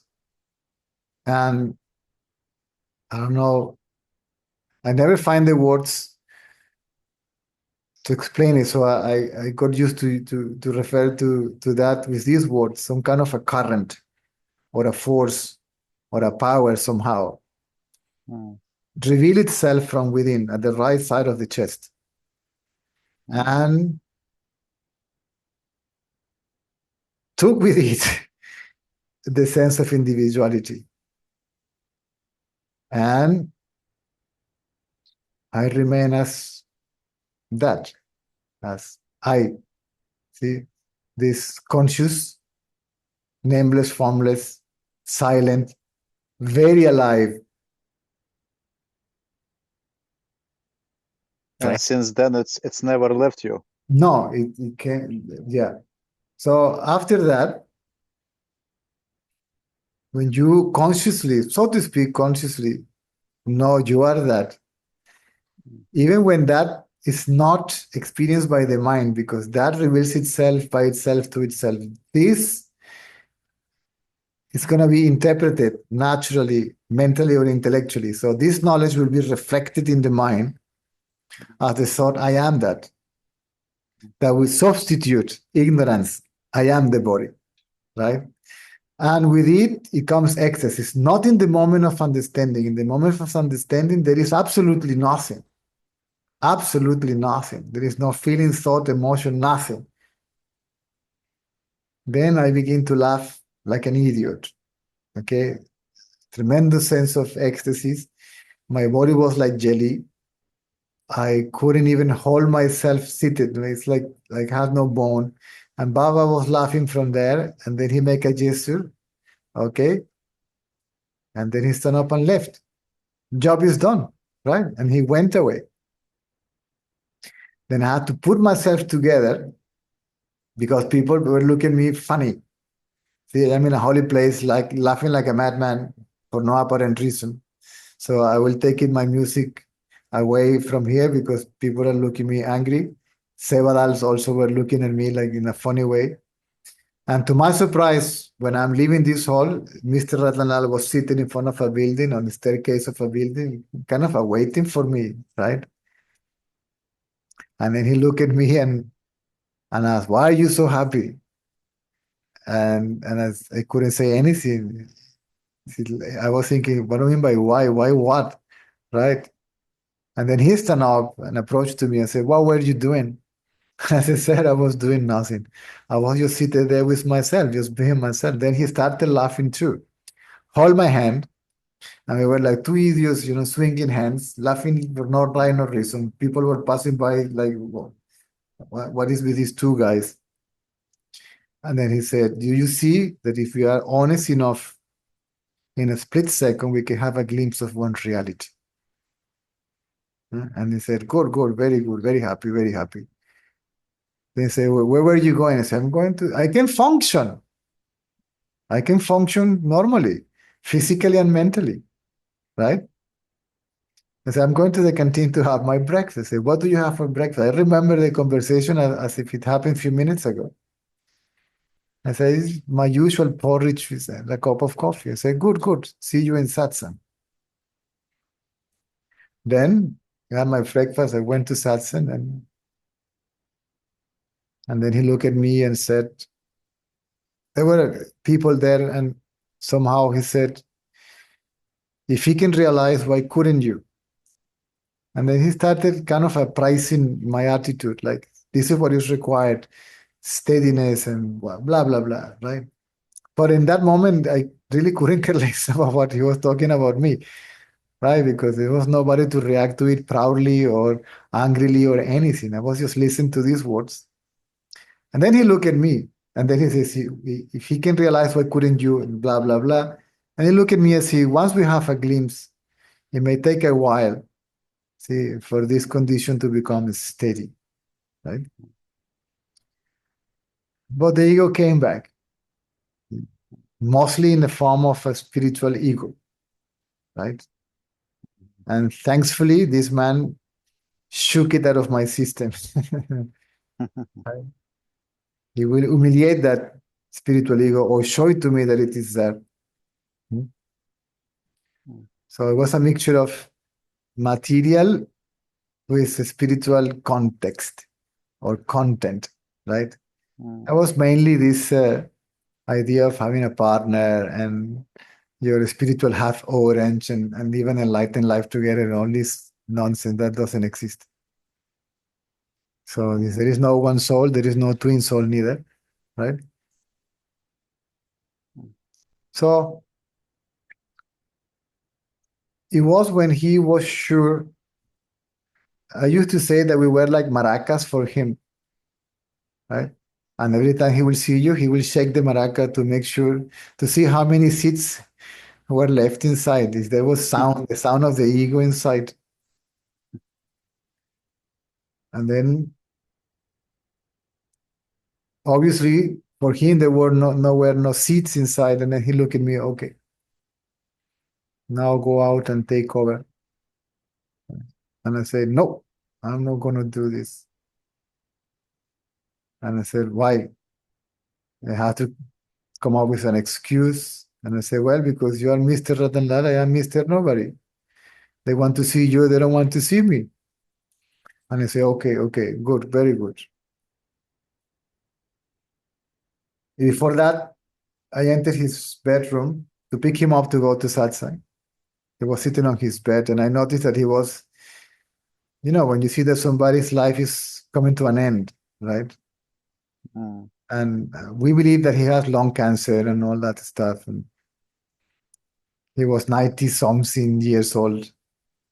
And then he looked at me and said, yes, sir, I am so old and so tired. Even doing nothing, I feel tired. And smile. And they say, you can go out and take over. And I said, no. I said, why? No, you are Mr. Ratana, Mr. Nobody. They don't want to see me. They want to see you. What am I going to do out there? I said, okay, let's do something. Let's go together. Okay, they can see me, but you can talk. You can answer the questions, right? And I couldn't go away, right? And this is how I started answering questions, right? So he will sit in a chair. He will say, please, any question, he will say, answer. Sometimes he may add something or whatever, but I'm not saying that I'm not the chosen one, by the way, right? There were Can other. I ask you something Yes. here? Yes. When you found yourself like this, answering, I think like you found that it's flowing without your participation, without the seeds, and since then you never, it always flow, or you always need some job after that because you saw something sometimes appears, or it just become like a river and no without ego and never. The body becomes a water tap. Water is there, plenty, endless. The hand that opens the water tap is the honesty, sincerity of the seeker. And then the water runs freely, right? Mm, The tap makes no effort to let the water run. mm, I'll tell you something. There was a story about a man. I don't know how to put it that it doesn't look. So I cannot bring too much stuff into the picture, which is not actually relevant. He was an old man. He was a psychologist, psychiatrist also, I believe. He was a PhD, and he was in the organization, blah, blah, blah. And Mr. Ratanal wanted to test him. Okay? mm, And I said, let's test this fellow, satsang. I will ask him to speak. mhm. Say, okay. And somehow I felt that he was going to put me on fire also that day. Then that day came, and then I used to have the chance always to sit at the right-hand side. This man was sitting at the left-hand side. It's like let's say that the people that were closer to him, we were not facing him. We were seated here, facing the people, right? And then this man sat and took some notes from the pocket. So he prepared a lecture. And he saw the notes and said, what is that? And he took them away from his hand and threw it to the ground, like angrily and disappointed. And he said, after all these years, see, what have you understood? Right? This is not a lecture. Okay, this is satsang. Okay? When he will angry, he will spit fire like a dragon. And then he says, please ask any questions. Somebody asks a question, says, Caesar, answer that question. And I answered the question. And this man said, my God, I don't even have half of the memory that this boy has. And he became even more angry, Mr. This is not memory. This is not memory. He's speaking from experience. That's the difference between you and him. And I say, oh God, this man is putting me in between this situation, right? Mhm. So, no, there is no, I may quote, right, for the sake of deliverance. Even Ramana even will quote Krishna or Vasishta or whatever. You know what I'm saying? Mhm. But even though he was speaking, and I am speaking from my own experience, not from the book. So this comes by itself. Even Mr. Ratanal told me, take over, and then he says, do not use Sanskrit terminology, right? Speak in a language that anybody can understand, and he said, and of course, from your experience. Mm. So obviously at that time, he meant English language. He forced me to study English. Not forced me, but he somehow insisted I should learn how to speak English properly. So he gave me a whole bunch of spiritual books so I could get familiarized. And he said, you will read this, but this is not for you. You need to read this to understand the background of the people when come here, right? But you will not, they may even bring you books physically or in their mind, but you will understand that because that knowledge will reflect your own experience. So you will not read this for you. Okay, it's just for the sake of being able to explain in your own words, from your own experience, without Sanskrit terminology, the meaning of all that. And I was familiarized with, I had to get used to some Sanskrit terminologies to understand what people were talking about. So he basically gave me to read Advaita Vedanta books like Ashtavakra Gita, Yoga Vasishta, uh, Rivu Gita, Advaita Vohadipika, and so on, right?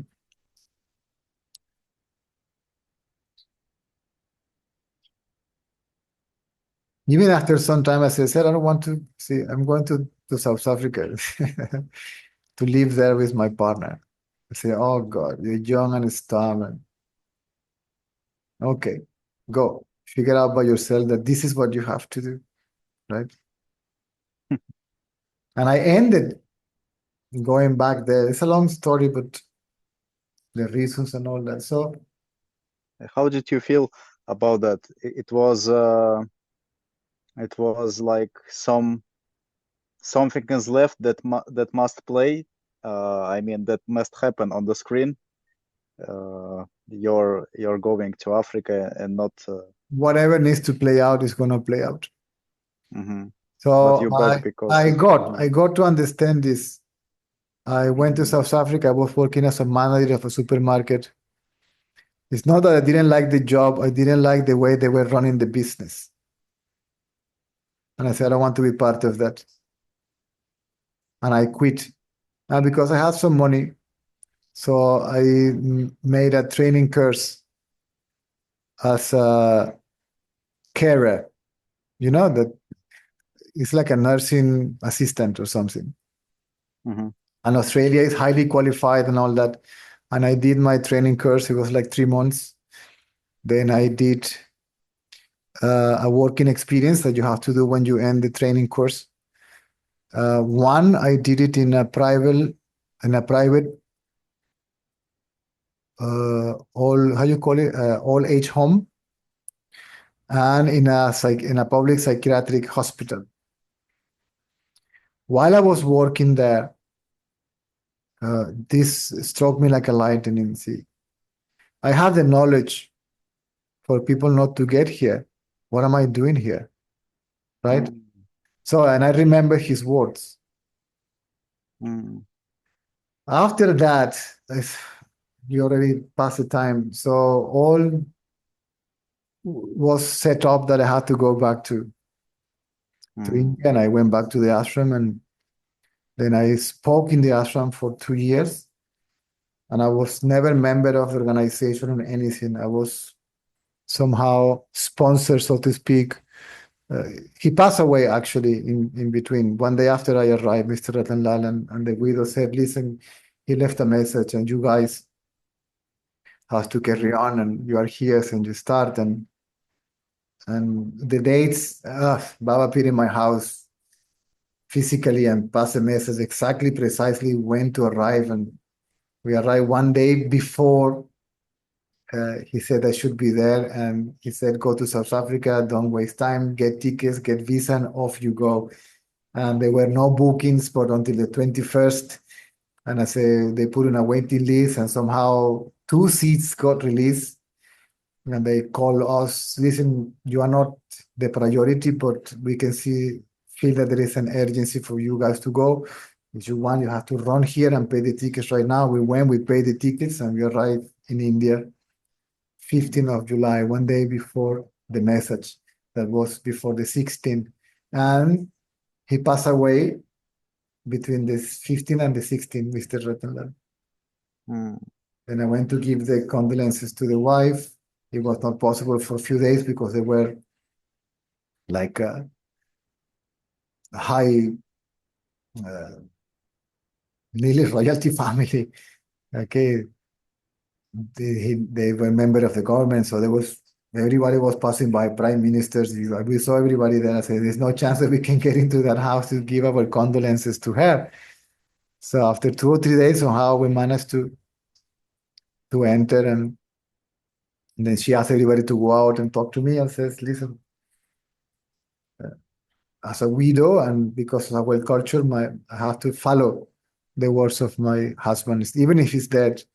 And he gave this message to me. Then, if any of you is here, so the satsang must go on, right? And you are here, so you must start, right? So he said, wait for all this funeral ceremony pass, and then we can do this properly. So I was suggested by her to be a member of the staff, and even he said, now that you are here, because of your relationship with him and all that, so you can sit in the same place he was sitting at the veranda. You can have all these, let's say, benefits, one can say, and I say, no, I'm not interested. She was surprised. Mm. I said, okay, first, you're going to be a pain in my neck to me because I will have to look after you because they will see the security and the severas and you are foreigner, you are not member, they will give you a hard time, right? Mm. And I will have to keep on saving you from troubles. And it was like that. Then other circumstances happen after 2 years and blah, blah, blah, blah. And I had to go. I couldn't carry on talking there.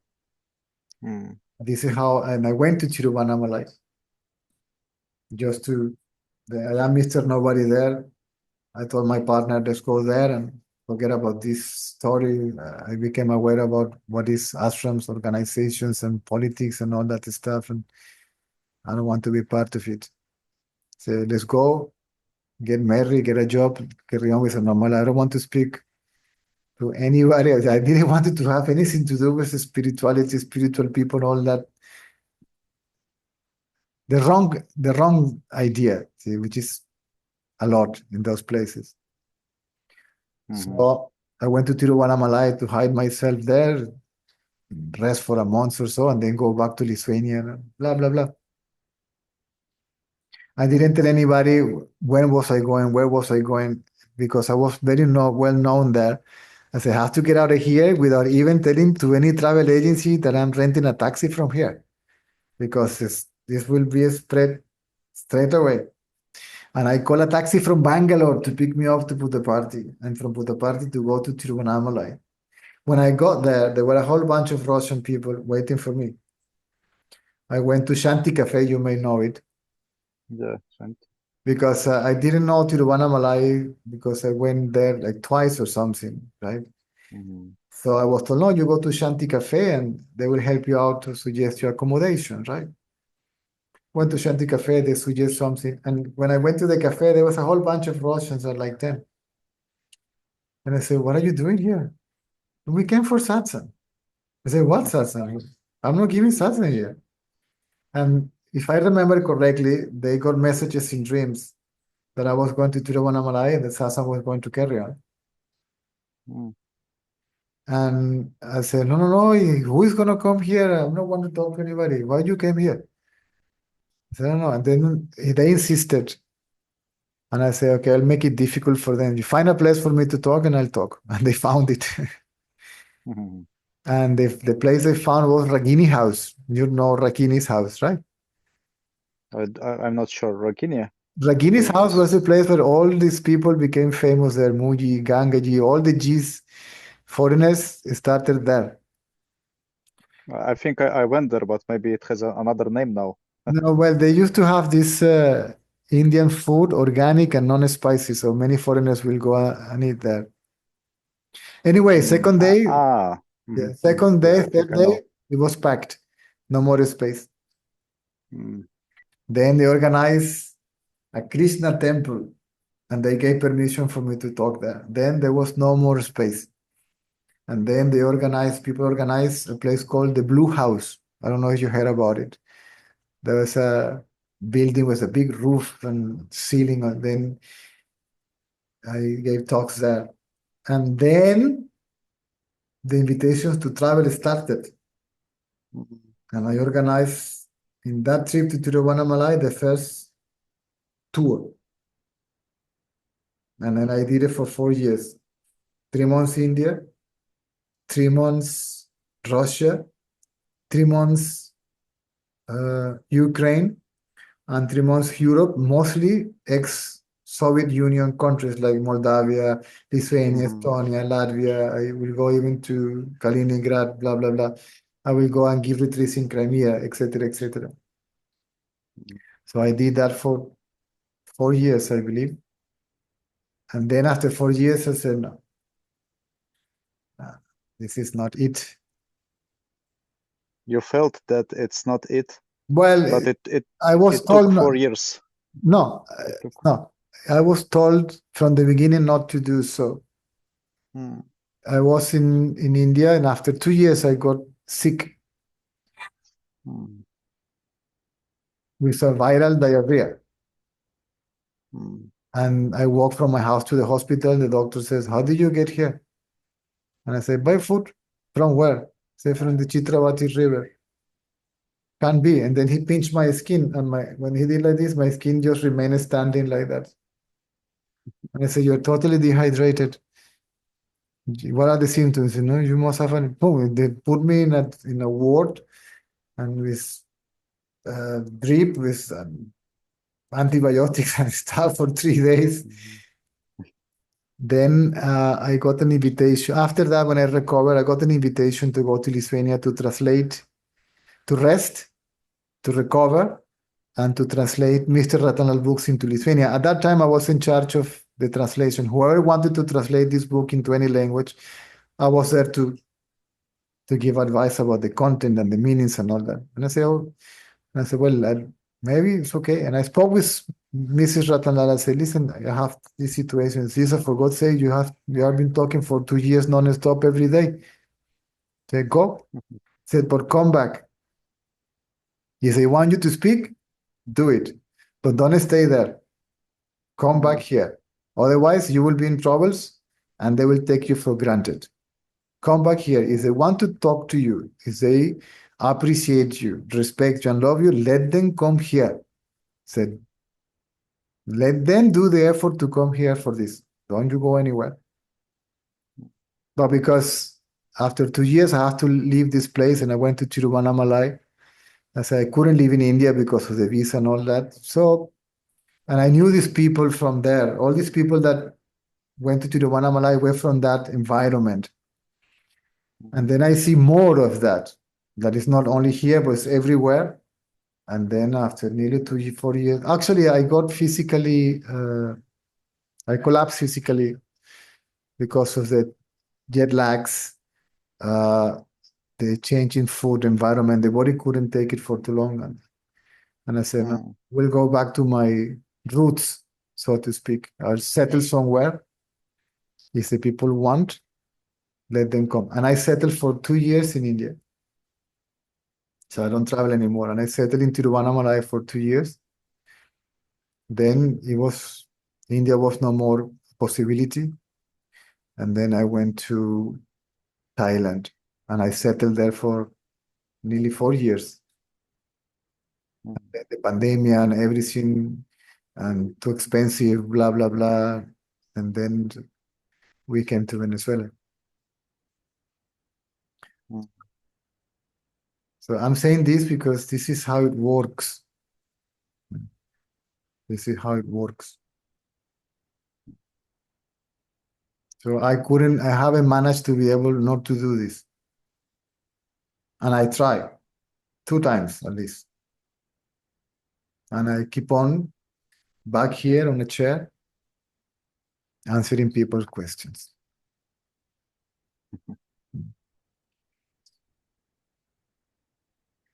So whoever you see there or hear there that is just willing to, it's just ego wanted to teach, the ego wanting to teach.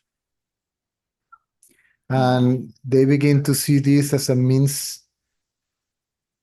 as a way of living, right? And they disappoint that they are no longer interested in the words, but in the numbers, right? If on the weekend I have 20 people, a small group, let's say 20 people, 20 euros per person, how much is that? 400. 400. So for weekends, only the weekends is $800. Imagine if I do 2 sessions and I do retreat, and people start making numbers and take this as a way of living. And as the money, as the people start thinking in money in this context, the whole movement is going to be corrupted. I And remember Papaji said, yes, if you take money for satsang, even a little bit, it's already corrupted. yes. Well, donations, no. He didn't accept donations because he was a retired man and he had a pension and all that stuff, you know. But the thing, I was told that. See, I was left in India with no money, and I say, I'm supposed to do this, right? And how am I going to stay here and do this without money? So, well, accept whatever they give you, but don't ask anything to anybody. Even Ramana Ashram accepted money, right? Even when Ramana was alive. Of course, he didn't use for himself only what he needed, right? So it took me a while until now. I don't. This money situation and satsang still is uncomfortable. If I had the chance to get an income to work, then I will work and not even accept donations. But how am I going to spend so much time with people is complicated. So I had to make my peace with it, right? And I say, okay. So whatever is there, accept it. So I remember in Moscow in 2014 or 15, I don't something about that. When it was your, I think, already last satsangs, and I came to you first time. You was on the table with friends after satsang, and I remember I asked you some. when, I don't know, where? 14 or Moscow? 15. In Moscow? Yeah, Moscow. Yeah, in Moscow. Yeah, in Moscow. On a table where? On the open world? Not open world, another place. It was Another place. I used to talk in a Krishna restaurant or something. It has a hall upstairs. They also have vegetarian. Upstairs, I remember that. Yeah. And downstairs there was a restaurant, nice restaurant, by the way. Yeah, I remember somebody asked you, what's the meaning of life if you say that consciousness is has no goals, and you said, for example, downstairs there is a good restaurant, we can go and enjoy food. You said. I remember that place, yeah. But also another place was in Moscow. There is also a vegetarian restaurant, but in the same floor with one hall which was separate. I don't remember the name. That's open world. Oh, maybe I just big hall, and they have it's like a holistic place, and they have a nice restaurant also there. But no, not open world. Another one. One more. So, I remember. Yeah, not open world. Another one. I would have to. Yeah, you have to remember, because I also forgot. I don't remember the name of. I think so. I think I remember this conversation. I think there was a girl there. It was not only you, isn't it? But I came alone, but you said with friends. But I was alone, I think. Also a girl. Which place? A small girl. What is her name? Don't remember. We became good friends. Her and the boyfriend. I don't think it's I. I don't think it's I. It's another one. So we have this. I just remember that we have conversation, and I somehow felt that you feel not so much comfortable in this environment. No. I felt you was, for example, now our satsangs, your satsang, they're very direct and profound. But that time I remember I came and we speak, and you said, you said something like, because I was looking for direct teacher or something who can guide me directly. But you said, if I start answering you, I just put you like with the face to the wall, like you cannot, like how do you say? You said me, it's like a cat in the angle, like you cannot answer. Like yeah, you will be cornered. You will be cornered. Yeah, you will be cornered. Yeah, and you might not like it. Yeah. And I remember that I catch this feeling from you. Yes, that you don't so much like and see, but, yeah. It was not. See, the problem is that everything became around and about me, and this is not about me. Yeah. And then I didn't like this format. I didn't like this worshiping. I didn't like this fanaticism. See, I didn't like the Cesarism that was beginning to, and I say, and I don't want to be part of that. Yeah. And all these settings that grew around all these new age gurus begin to surround me too. And then you are not supposed even to have private life. You will have to invite it somewhere, then you have to stay with somebody. They will take you here and there. So I'm not interested in any of that. And I begin to see, it was obvious for me from the beginning, but because there were few people, I carry on doing. But these few people can find me somehow, right? So why should I kill myself doing this for what? Because more travels, more people, more money, donations. But what am I going to do with that money? Nothing. It's going to be sitting in the bank because I don't expend it. Right? Yeah. I will just whatever I need for my livings, and that's all. Right? Yeah. There is no pleasure sinking and thinking, okay, let's do a trip and enjoy this and travel there. And no, this doesn't happen here. Even when I was Yeah. traveling all over the world, I was spending hours sitting on a computer and answering questions. And the people say, see, so you're in a foreign country, let's go and walk. And no, I say, I'm not interested. I remember the little satsang grew up, the sangha, and say, oh God, now I have people staying with me, the one cooking, the one, I say, I don't need any of that. I remember they have to wear me boots and stuff and take me out of the house. They say, I don't want to go anywhere. I saw the world already. What is there to see? I'm not interested. Right? So anyway, time to go now. Anyway, yeah. Thank you for this engaging me in your story. It's alive. It Good. become alive. Yeah, good. Okay. Thank you. Then see you later. Okay, I replied to you just now about the question on WhatsApp. Yeah. Thank you. Thank Okay. you. Glad to see you. Thank Bye. you. Mhm. Bye. Bye. Nos vemos. See you tonight. Nos vemos a la noche, okay?